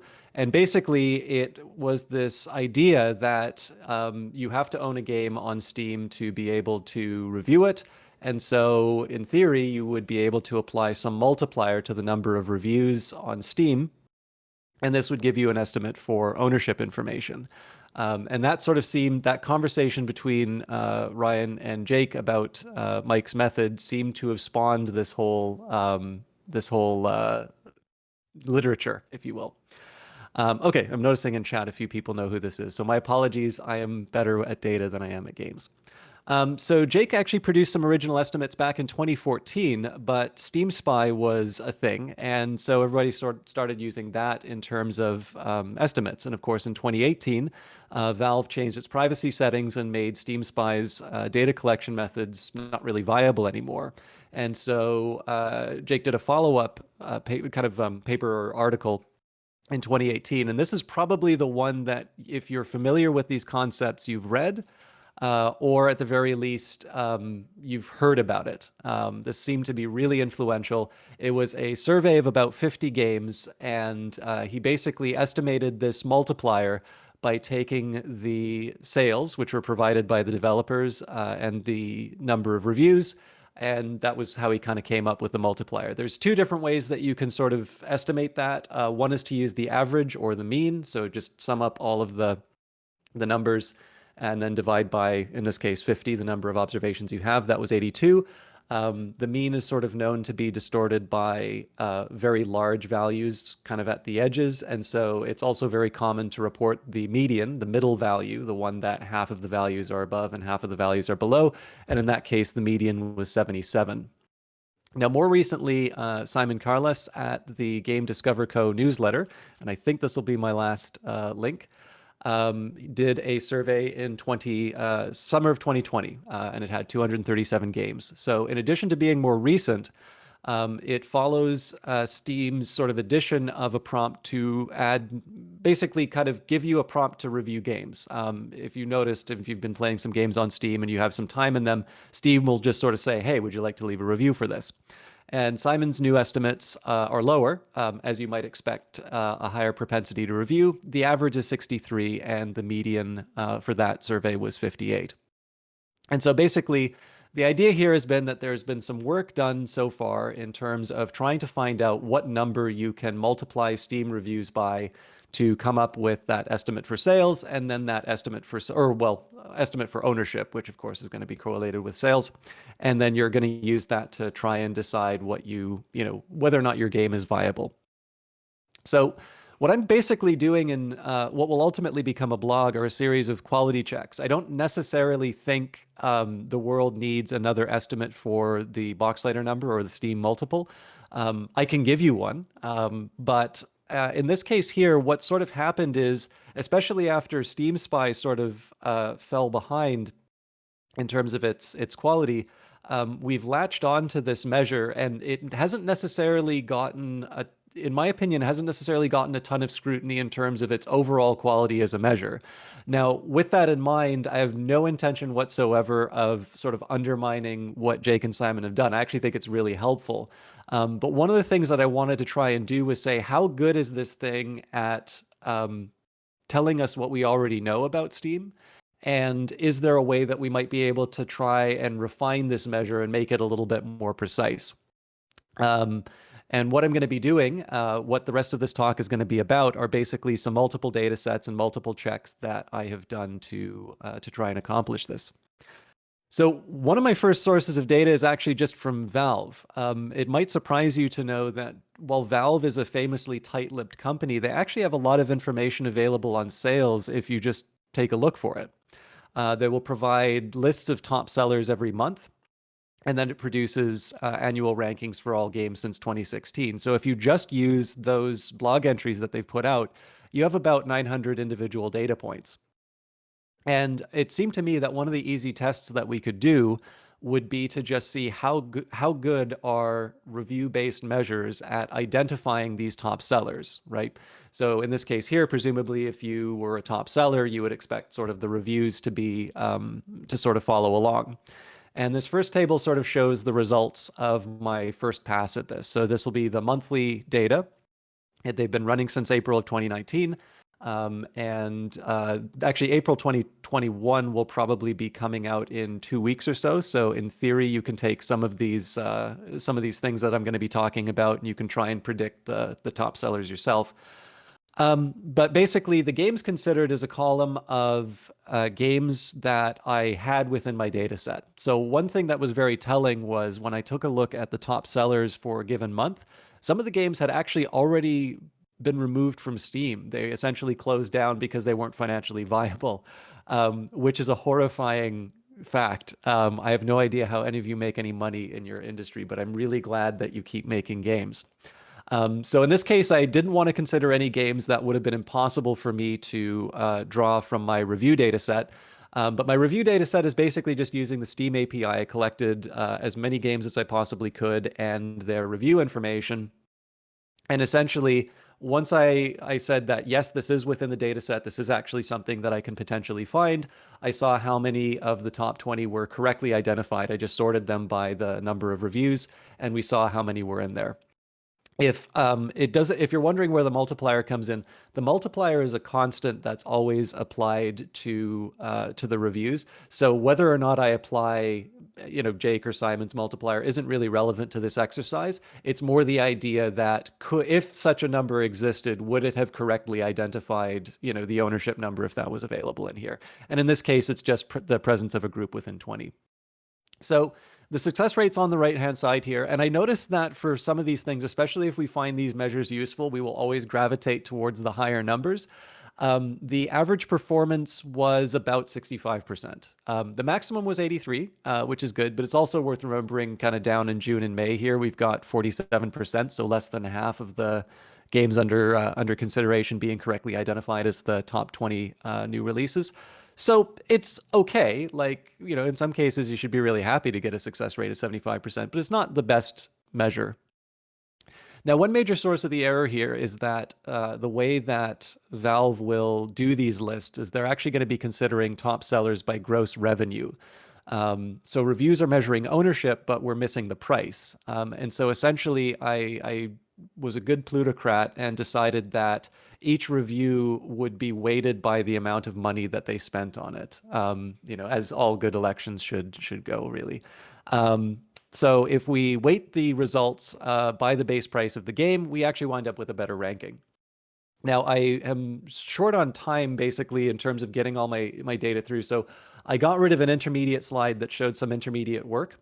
But basically, the top 20, 25, 30 is going to be how permissive I am in terms of errors. So right now, we can just take a look at the top 20. If we weight the reviews by price, the average performance goes up to 79%. The minimum was 76%, so 3/4 of the top 20 were identified, and the best performance was 95%. The other thing that I thought was, getting a game that should be in the top 20 in position 21 isn't really that bad of a mistake. So I said, maybe I can say we'll take the top 25 games, we'll claim that they were in the top 20. We know we're going to get 5 wrong, but it'll also, it also sort of shows us whether or not some of these errors are like small ones. And in that case, the average performance goes up to 86%. Once we get to the top 20 and top 30, that's when we start seeing sort of perfect identification. But it's worth remembering that with the top 40, you're also, that half of your answers are wrong. So I feel like that's just more of a kind of an exercise for me rather than something that would be useful. So overall, I think this is pretty encouraging. If you were to use just review counts and base price, you'd correctly predict the top 20 sellers about 3/4 of the time in the long run. And you could do this for yourself. One caution I will give you if you want to do this stuff, I disabled like all of the filters on Steam. And until I found a good programmatic way of pulling the Steam IDs, I would click on the game and see the URL. And Steam has just constantly been selling me pornography ever since. So this is a fantastic way to ruin your discovery queue. And please consider that warning ahead of time. Also, it's also worth saying you may get different results from me if you don't disable those filters. So, fair warnings ahead of time. There's less good news when we take a look at the annual measures. So basically, the problem that I have with the monthly test is that it's limited to new releases, and I'm allowed to completely ignore the idea of discounting. And one of the big problems that people have had. Oh, was the price used the base price, or does it take? You are anticipating exactly the problem that I'm going to address here with the monthly data right away. So in the case of a monthly release, the only discount you really need to worry about is the kind of the initial 10% that a new release kind of seems to be getting now. And once you move in a time horizon from more than a month away, you actually start running into the problems that people have with this measure, which is it might tell you ownership, but what does it tell you about how much money a game made? And so once you start taking a look at annual data, you really need to start thinking about that. This is how it's performed. I did 4 different measures. So in this case, this was the pure review count. So this is ignoring price completely. And even in 2016, it doesn't do too well. Once we start accounting for prices, it seems like, oh, hey, this is really working. Maybe discounts don't matter as much after all. And then it completely collapses in 2020. There's just a steady downward trajectory in terms of the quality of this measure. Another thing that's worth remembering about Steam's annual sales rankings is that it will include not just the base game, but all DLC for it. And so in order to kind of compensate for that potential error, I tried to add in the DLC reviews. And then I also added in the DLC, the total reviews, and then I weighted them by price again. And no matter what, basically in 2020, it failed to identify even half of the top 100 sellers. And there's some like precision that I can do because they have like different rankings in gold, silver, and whatnot. But in this case here, really just even getting presence within the top 100 is something of a low bar. And the measures weren't really able to do that. So basically, the most obvious issue, kind of as I introduced here, would be the idea of discounting. Another potential problem is that it's likely that users might be less willing to review a DLC than they are the base game. And so there's a couple of ways that you can handle this. Again, we're looking for a simple measure. And so the idea would be that I could maybe get a time-based discount, just some percentage that I'll remove from the game for each year in life. So for instance, if I say we'll take 5% off of the base price for each year that it's been released, after 20 years, we're treating the game as if it's free. But then again, you don't see a lot of 20-year-old games on the Steam top sellers. So that might get us where we need to go.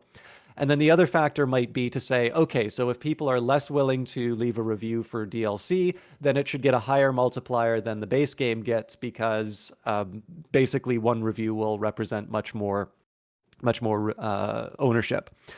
So one of the things that I did here, I do not recommend this as an estimation method, but what I'm kind of doing here is I'm begging the question. I'm saying, let's assume that there's a single multiplier that does exist, and that if we just had the right discounting and DLC multipliers, we would get accurate numbers.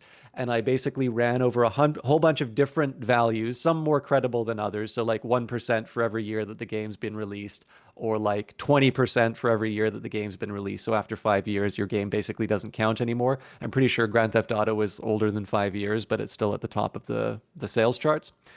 And I basically chose the one that had the best fit. So when I did that, not much better. The leftmost column is the best performing out of the previous measures. So this would be the total reviews, including DLC, weighted by the price without adjustment. The middle column is when I just apply a DLC multiplier. So I say that basically DLC ownership is undercounted, and we account for that. And then the rightmost column is when basically I just tried through all the different sort of linear discounts that I could do and all the different DLC multipliers and get the best fit. And I will say that the overall performance did go up. But as you can see here, like, it's really struggling in the later years. And we did give up a little bit of performance in 2016, but I wasn't too worried about that. So this isn't an argument against the existence of some kind of a multiplier if you did, a complicated discounting and all of that. But that's the important thing, that a simple measure as far as the discounts and multipliers are concerned really isn't going to be able to identify the top 100 sellers. It's admittedly a different question from what developers are trying to do in terms of overall ownership information. On the other hand, presence in a category is a little bit more of a coarse measure. And so, in my view, this is kind of discouraging in terms of the long-term viability of the the idea of the multiplier itself. I'm getting really conscious of the time. I have like another page of notes here, but I can get through this really quick. So I'll do a quick recap here. Review counts are pretty effective at identifying monthly top sellers, but for new releases, don't do very well for annual bestsellers. The most likely reason is that it's due to discounting and such. What about another source, though? Like, what if we're not worried about top sellers? Because in the end, maybe this measure just gets you where you need to go if you're a game that doesn't aspire to unseat Grand Theft Auto 5. And it's important remembering that I chose the top sellers because that was the data that was available from Steam. What about another source? Shortly after Steam adjusted the algorithm, or not the algorithm, the privacy settings, there was a developer. I'm going to mispronounce the name, Tyler Glaile, I think it is. Anyways, The End Is Nigh is the game that I saw attached to them. They suggested a method of determining Steam ownership based on the precision of the Steam achievement percentages. So basically it was this incredibly long number if you looked at the Steam API, and once you accounted for some fiddly bits in terms of representation of floating point numbers, you could break it down pretty reliably to a numerator and denominator, the denominator being the number of players for the game. Now, you can't prove this in a theorem. There's actually some cases where you won't get a unique answer to that. But they were able to kind of come up with some examples where it was close enough to what they needed. And so Steam Spy sort of treated this. When Ars Technica published the data, they said they applied some machine learning. I have no idea what that means. That could mean anything. That could mean they just did OLS. But in any case, Steam didn't like that. They truncated achievements down to 2 decimal places.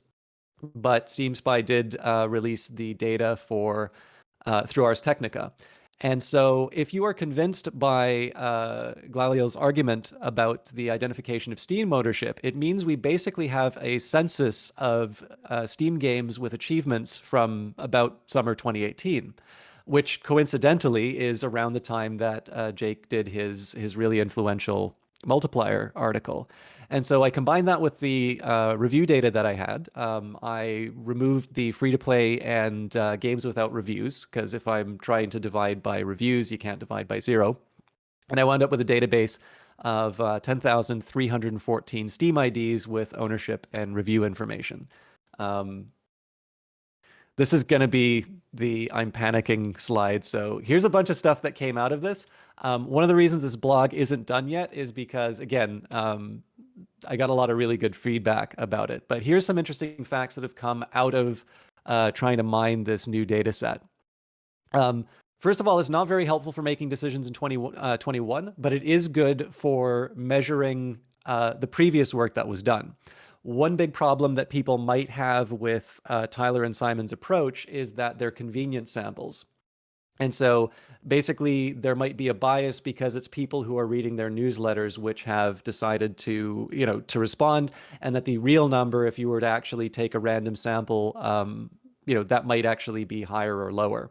Now, the numbers I got from the 10,000 would be 134.88, a median of 85.29, which is actually quite close to Jake's original mean. But it's also important to remember here that in terms of statistics, there's an idea called a confidence interval. And I won't do a lecture on that now because I know I'm really pushing the edge of the time. But I basically sandbagged the tests completely against Jake and Simon. I wanted to try and kick them out and say that they fell outside of my confidence interval, and so there was bias. And even with that really unreasonable test that I did, they were still within sort of the confidence interval, which in this case suggests that there isn't bias. That's actually good news in my opinion, because it means that in future, when people are doing these surveys, as long as they're like Jake and Simon's, we have reason to believe that they will be representative, even if they're convenient samples. It'd be nice to have a random sample. It'd be nice to have a leak from Steam, but we work with what we're given. And in this case, it actually, it seemed to be pretty good. Also, I would not rely on my number here for 2021 because, of course, as we know, the multiplier is now lower due to the fact that that prompt is coming in. What this is really here is just a verification that Jake and Simon's numbers, if there are problems with them, it's not coming from the sample. Their sample is quite consistent with what I found when I had the census. One thing that I was thinking might be responsible for a lot of the volatility that we see in our multiplier numbers, because really, I think in Simon's data set, it was something like the number was anywhere between 25 to 100. So you could have a game with 4 times as many reviews as another one, and they could potentially have the same number of owners based off of that. I thought that maybe it was once you started moving between genres or categories, you might be able to get some precision. And they're oddly very persistent. They kind of seem to stick around that 85 level. But what I call the antisocial ones that are like sexual content, nudity, gore, those actually have lower multipliers, which imply that there are more reviews per sale. Like people are going out into the world and saying, it's like, I own this and here's what I think about it. One other interesting one that I found out of this is that positive reviews are more highly correlated with ownership information than the total reviews. I think in practice, people have been doing total reviews, and I don't really see that people are going to change that. So this is more of a kind of a statistical curiosity. But it is fair to say that negative reviews do not have a strong correlation with ownership information. The correlation there was 0.59, which for some of my work would be wonderful to find. But in the end, I would say if I had to pick one measure to be most closely associated with ownership information, it would actually be the positive reviews. And I guess the last thing I would say here, there's lots more work to do. I'm trying to explore differences in the multipliers by publishers and developers to see, does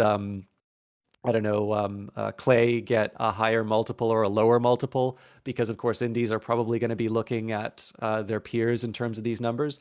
I'm trying to look at age differences. And then finally, I now have this nice big data set of ownership and review information. And I can use it for other things like trying to take a look at relationships in terms of overall review scores and such. But in the end here, this has really just been an effort to try and clean up the idea of the multiplier. Unfortunately, it does seem to be that its volatility is here to stay unless I find something big. And so I would recommend it as a short-term measure and ideally a short-term measure and one that you would very heavily sort of discount. Because in the end, as you could see, once we started trying to apply it to annual information, it was not very accurate. I have definitely gone over time, so if there's any time for questions or if questions that come up from the hosts, I'd gladly answer them. We had a few, but it seemed as though you were answering them as you were going for people. Yeah, this was awesome, Norman. I love when you come in and drop some data on us. It's always so interesting. And so you're saying you're finishing up the blog post on this right now? Yeah, so I mean, the blog post, it will, I'm sure, shock you all to know. Also, I put a link for Kickbox in there because I felt terrible. Tanya, so the reason the blog's not done is, again, Tanya gave me an email, and I think she had like 6 questions that she wants to try and answer with multipliers. And I was like, these are all wonderful, and most of these I can answer. So like the blog post is already at something like 5,000 words, which again, given my talkative tendencies, isn't maybe a huge surprise. But because I actually have some on the ground, like people who are actually using these measures to make decisions, I want to try and address those because in the end, I'm just a guy sitting down with data. It would be really good to be able to to try and understand how people are using it. I don't think people are blindly using the multiplier. But to be able to quantify, it's more reliable when you're doing X and less reliable when you're doing Y, I think will probably be helpful because then people are able to sort of make, if you're founding a business decision on something that is really, really volatile, maybe you want to try and edge towards your pessimistic scenario. So with that in mind, like this is my way of trying to bait you all and say, if you've used the multiplier or if you think you would use something like that or the Boxlighter number, definitely let me know in chat because right now I'm just like, I'm drowning in different things that I can try. And knowing which of these are more useful for developers is helpful for me. That's awesome. Thanks so much, Norman. Thank you for letting me run over. Anytime. All right, folks, don't go anywhere. We got one more presentation coming at you tonight, and it's going to be fun. Of course. We'll be right back.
and gentlemen, we are back with our final presentation of the night, the one and only Jeremy Penner.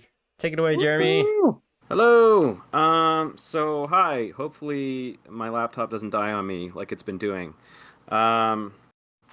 So this, what you're looking at, I've shown off this environment for programming the Apple II and my previous game for the Apple II Newt Tower at previous rectangles. Earlier this month there was a game jam. It was the Lisp game jam, Spring Lisp game jam, I want to say. It was about a week, little like two weekends, so like a Saturday to the following Sunday.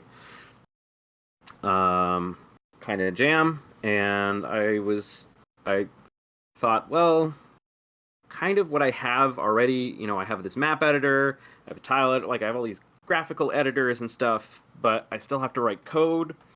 And I thought, I bet I could write just like a very simple, like Bitsy-like system, just expand this just a little bit more, and kind of have something that makes development really fluid. So I managed to kind of throw something together that sort of works in about a week. And I called it 8Bitsy, because 8-bit. So yeah, one of the things that is I actually spent the most time on is like, instead of editing like individual like map files and like the tile whatever, it's like stored in one giant file, and I'll kind of load it into memory at the same time. And what that means is like I can, the editors all kind of know about each other. So I'll just kind of demonstrate really quick the process of like editing stuff. So you can just kind of like pick a tile and like draw stuff on there, like you would expect with a regular kind of tile editor. Then if you click this edit objects, you can see kind of everything that I've turned into like that has like any kind of custom scripting, has kind of a red box around it. And if I click on it, you can see there's this stuff down here. I don't know if you can read that. You probably can't, because internet streaming, but like you kind of have this drop down menu of like say, warp, move here, disappear, set flag, just like a few different actions that you can do. And you can also make that conditional on a kind of flag or whatever that you might have. So if you want to say something, which is kind of the usual kind of default action, you can also have like a portrait. So like I have a player, a cat, an angry fish, an old man, stick bob, snake, and glasses. And then just like 4 lines of text, and you can just kind of fill in here. So he says, I'm a cat. And now he's going to say, and you can just have more than one step. So I can say the player now says, nice kitty. Something like that. And now I can literally, I'll just like show that I can, boot up MAME really quick. Hopefully this won't destroy the stream, which is what happened last time I tried to do it. But now I'm gonna just like quickly, I can run upload into MAME. And now I can wander my little guy around. So cool. He says, I'm a cat. Nice kitty. So, like, there's no code involved in that at all, as you can see. And so, like, there's a few other things. You can transport from room to room, kind of wander around. Here's, like, an old man, but a weary old man living alone in these woods. Cool story. Any words of wisdom for me? Not really. Okay, cool. Just keep wandering around. Here's a snake saying badger, badger, badger, badger.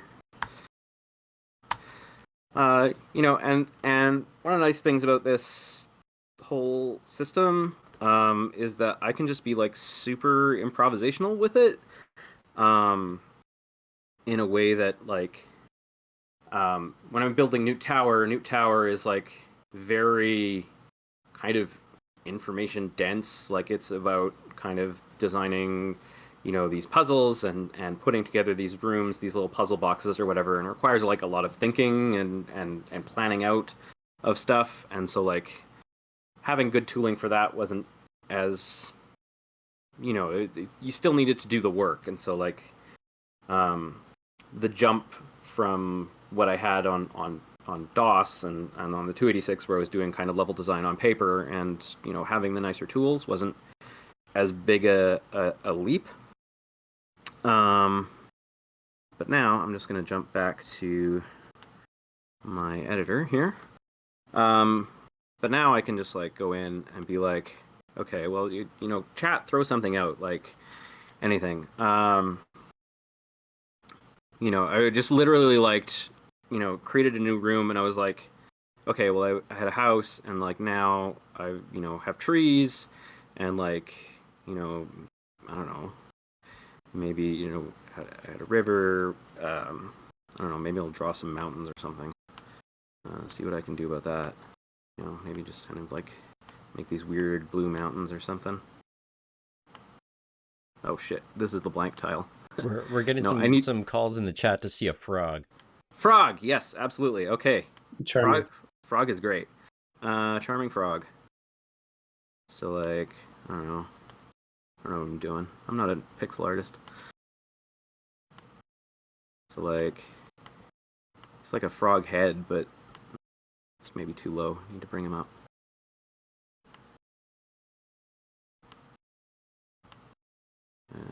Charming frog. Maybe you can have like white eyes or something. Yeah, here we go. Oh, that's cute. I like that. I can Digging see that. And then he needs like, I don't know, some froggy legs or something. I don't even know what's happening here, but I'm on it. This is good. And now you can see like it shows up in my tile editor like immediately, and then I can just like drop the frog in at the other end of the pond, and then I can be like, okay, well, obviously I need a frog portrait, because you got to be able to talk to the frog. Oh, here's my different portraits. The angry fish was drawn by my son, and this is like the guy wearing the 3D glasses. So I'm just gonna like, oh, that's purple. I don't know if I've explained the Apple II coloring system before, but it's pretty bonkers. The Apple II doesn't actually have color. It has higher resolution black and white than TVs can interpret. And so like it interprets these kind of stripy patterns as color rather than on and off pixels, unless you have a monochrome monitor, in which case everything just looks like on and off pixels. But yeah, so like, okay, here's some good looking. So like if you want a white pixel, you need like at least two white pixels in a row, or else it just doesn't work. It's so neat. And then like there's a bit that you can set that changes the clock. Like it changes like half a clock, so it's a different set of two colors. So it goes from like, you can see like red to green to orangey red or whatever. He needs like a big like ribbity mouth or something. I don't know.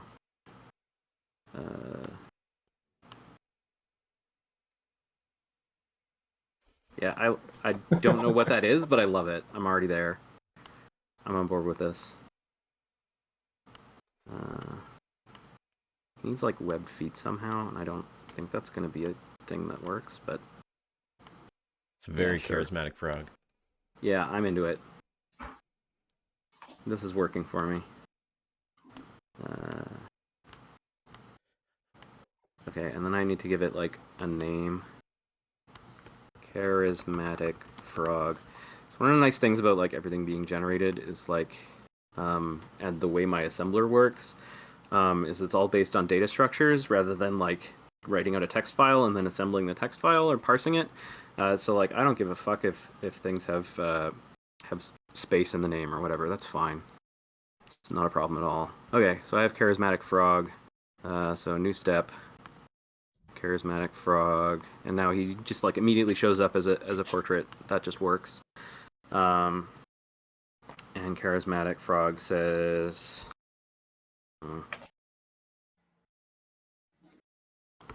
ribbit. Because that's what frogs say, I guess. And the player will say, I thought you'd be more charismatic. Ooh, charismatic doesn't quite fit on the line. There's like a character limit that gets enforced.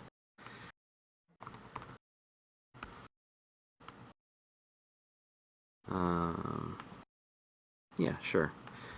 And then now I can hit Alt-L, which will kind of hot code reload, just dump that directly back in the emulator. And then if I switch over Windows to MAME, I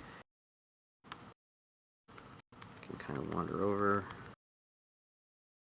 just like run past the old man here. Oh wait, I need time scissors to cut down the tree. Pardon me, this is Stick Bob's Music Store. This is a fiddle. I worked very hard to draw it. I promise it's a fiddle. It's a great fiddle. Scissors with a clock on them, they're super sharp. I'm sure they'll come in handy. A lot of these items were drawn by my son. The 3D glasses and like the clock scissors and that kind of stuff. I just like gave it to him. I'm like, I don't know what to make. He's like, oh, I'm gonna make some cool objects for you, and they were awesome. So now you can cut down a tree with time scissors. This wood would be perfect to build a bridge with. Wood. I bet I could cut down this tree with my cool time scissors. Awesome. So like, one of the options is you can make something disappear. So I made the tree disappear. Now it's gone. And it also sets a flag that says I have time scissors, or that I have wood. Now, if only there was some convenient way to cross this ankle-deep stream. Guess I'll just have to build a raft and sail it across. I did it. And now the frog says ribbit. And I would really love to show you this on running on actual hardware. I'm going to give it a shot. There's an actual Apple II behind me. As you can see right now. I'm going to boot it up and write it to a floppy disk. Things might get weird because I have to plug it into USB on my laptop and it's not anywhere near. My setup is not what I thought it was going to be because my computer was crashing. If not, we can just like boot an older version. Maybe while you're setting that up, we had a question in the chat from one Alan Pestalozzi, who was wondering if you think the original artists would have done art in the same sort of way that you are, with like a little preview window, or if they had other tools for doing that sort of stuff. That's a really good question. I'm really not sure. I think it varies a lot. Like, I think there's a lot of high resolution art that was done. There's tools for the Apple, like the Graphics Magician was really huge for doing like very detailed kind of vector art that compressed down really well and had lots of kind of cool patterns and stuff. But in terms of like doing sprites and stuff, you can see like, I think there's like a lot of instances of like people just doing literally black and white graphics and not doing as colorful stuff. And I think just because of the difficulty of it, or like, there's like a lot of games out there that will like draw their sprites with exclusive OR on top of whatever bitmap is underneath. And so like, having colors is kind of weird in that way. Yeah, I really don't know in terms of like, I imagine there could be tooling on the Apple II as well that you know, drew things with, you know, you have kind of bigger bits for like the black and white image and then have a color preview. I don't see why you wouldn't be able to do that. Yeah. Right. So this is ADT Pro. This is the program I use to write floppy disk. But I need to actually have the serial port on the laptop plugged in. There's like an absolute disaster zone of cables behind this stuff.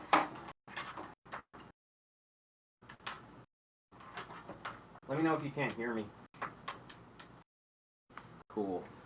Alright, so now connected. I need to start. There's like a server that runs on my laptop. Oh shit. Actually.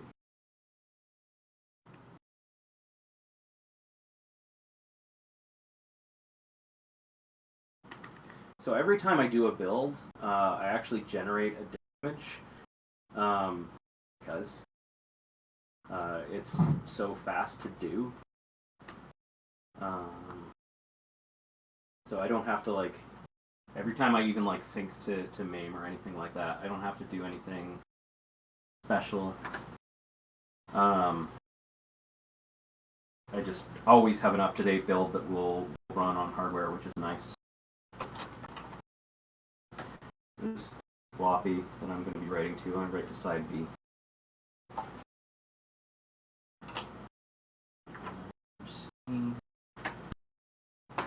So like, oh shit. This is gonna work. I'm making it work. It's perfect. So yeah, like this gets. So this is like talks over the serial port, gets a full list of like the disks that I have available to send. I'm pretty sure this one with the capital B is the right one. There's also 8-bitsy with a lowercase b. I don't really know how that happened. Hopefully everything will work out okay. And then I have to figure out what disk, ask what drive I want to write it to, RAM, drive on it. Fun fact, if you have a disk volume name that starts with a number, it doesn't boot. So it has to be 8-bitsy, all text.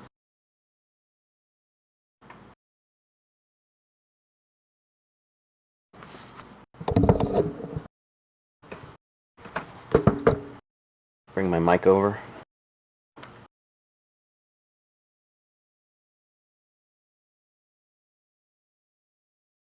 I also have the ability to send the program directly over the serial port, but I think it's actually slower than this. And it's cooler to write it to an actual floppy anyway.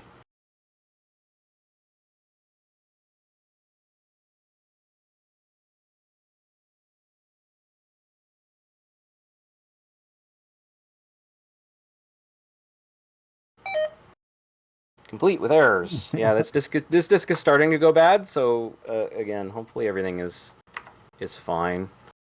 Yeah. No, Are there many good discs left? No, not really. Yeah, I should just be able to boot bitsy.system.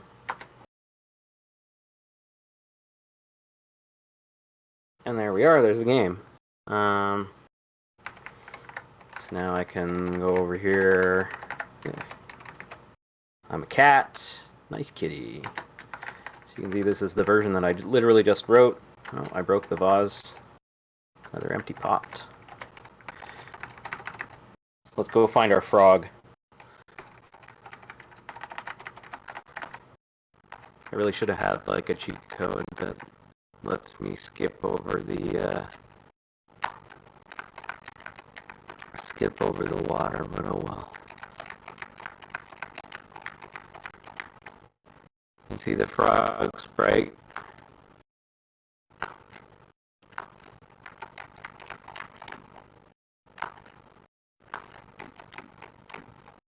Rivet.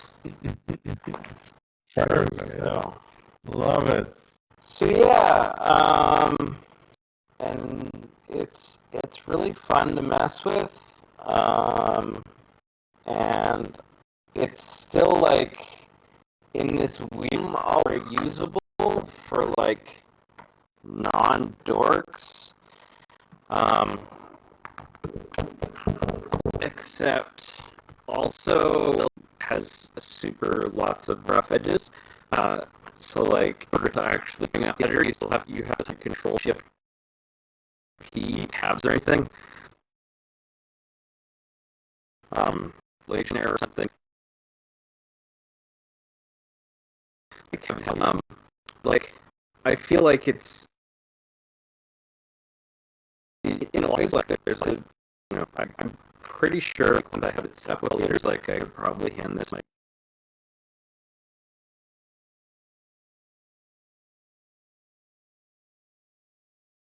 kid, and like no reason you couldn't. And Bitsy, a game, and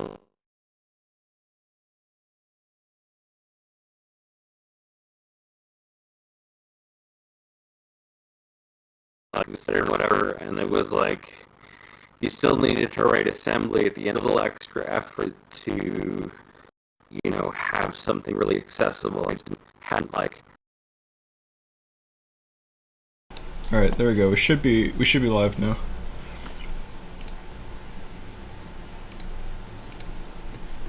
There we go. Show on the Discord. Sorry, I didn't have my desktop audio on. Now people can hear you. Hello, we're back. We did it. Welcome to the end of Dirty Rectangles. Let me just. It's great to be here. Turn my camera on. There we go. This has been a thing. Of course, now I don't know if that's gonna work. No, I don't get a camera because it's already being used up by OBS. But it's all good. Everybody knows what I look like anyway. I drew this little sprite of me. It's pretty accurate. Just pretend that its lips are moving. We'll be good. Did everybody enjoy themselves? I think so. This is going to be a pain in the ass to stitch together into one video afterwards. Now that it's in like 3 parts. That's fun. Well, I guess that's about it for us tonight. Thanks for sticking around through all these small catastrophes. Like Jeremy said, I don't think it would be rectangles unless there was multiple small little things blown up along the way. So that's just part of the fun. We've been doing this for a year digitally. We're going to keep going until we could get back in person and figure out how to do things in person again, because it's been a while. That's going to be weird. We can blow things up in real life. It's going to be a little weird. Yeah. Again. We'll be weird together. It's fine. It's fine. We'll figure it out.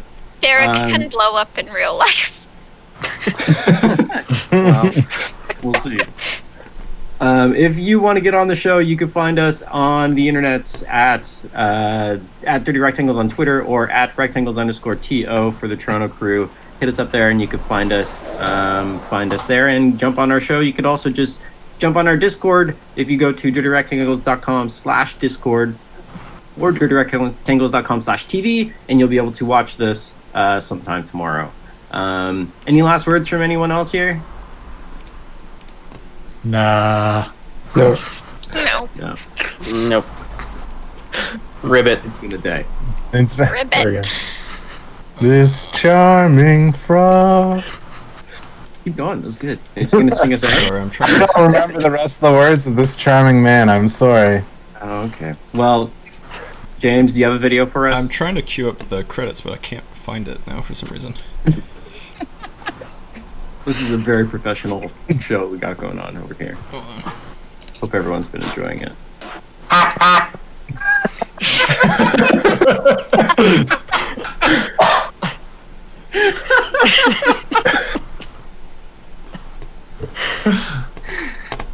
Good stream. Excellent. Yeah. Perfect. I just happen to have that within arm's reach. You know? Total coincidence. What's the point of having your own working space if you don't have a horn within reach? Exactly. You need the clown horn. James, how's that video coming? Do we need to keep stretching? Just a little bit. I think I finally got it. Let's talk a little bit about what we learned tonight. We learned that not dinosaurs. We learned that frogs can be very charming. No matter the game. Yes. You know, from Apple II all the way to TypeScript. TypeScript. And everything in between. Frogs. What else did we learn today? We learned a little bit about Steam, some numbers. We did some numbering. It's been a good day.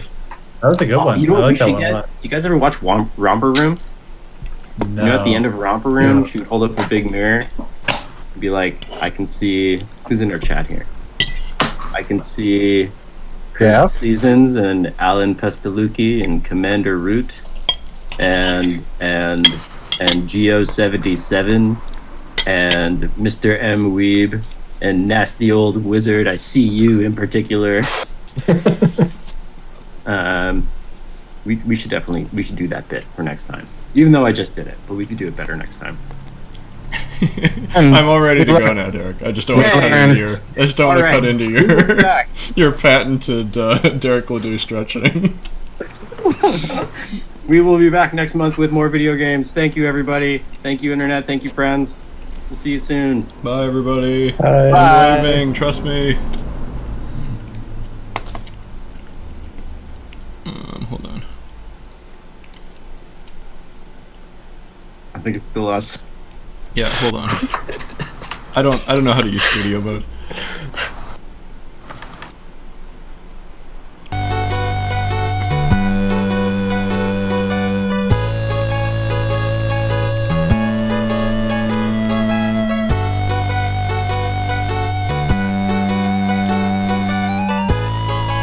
I had to remove a filter before. I don't know how to use studio mode still. I was trying to use it and then I didn't know what was going on, so I just turned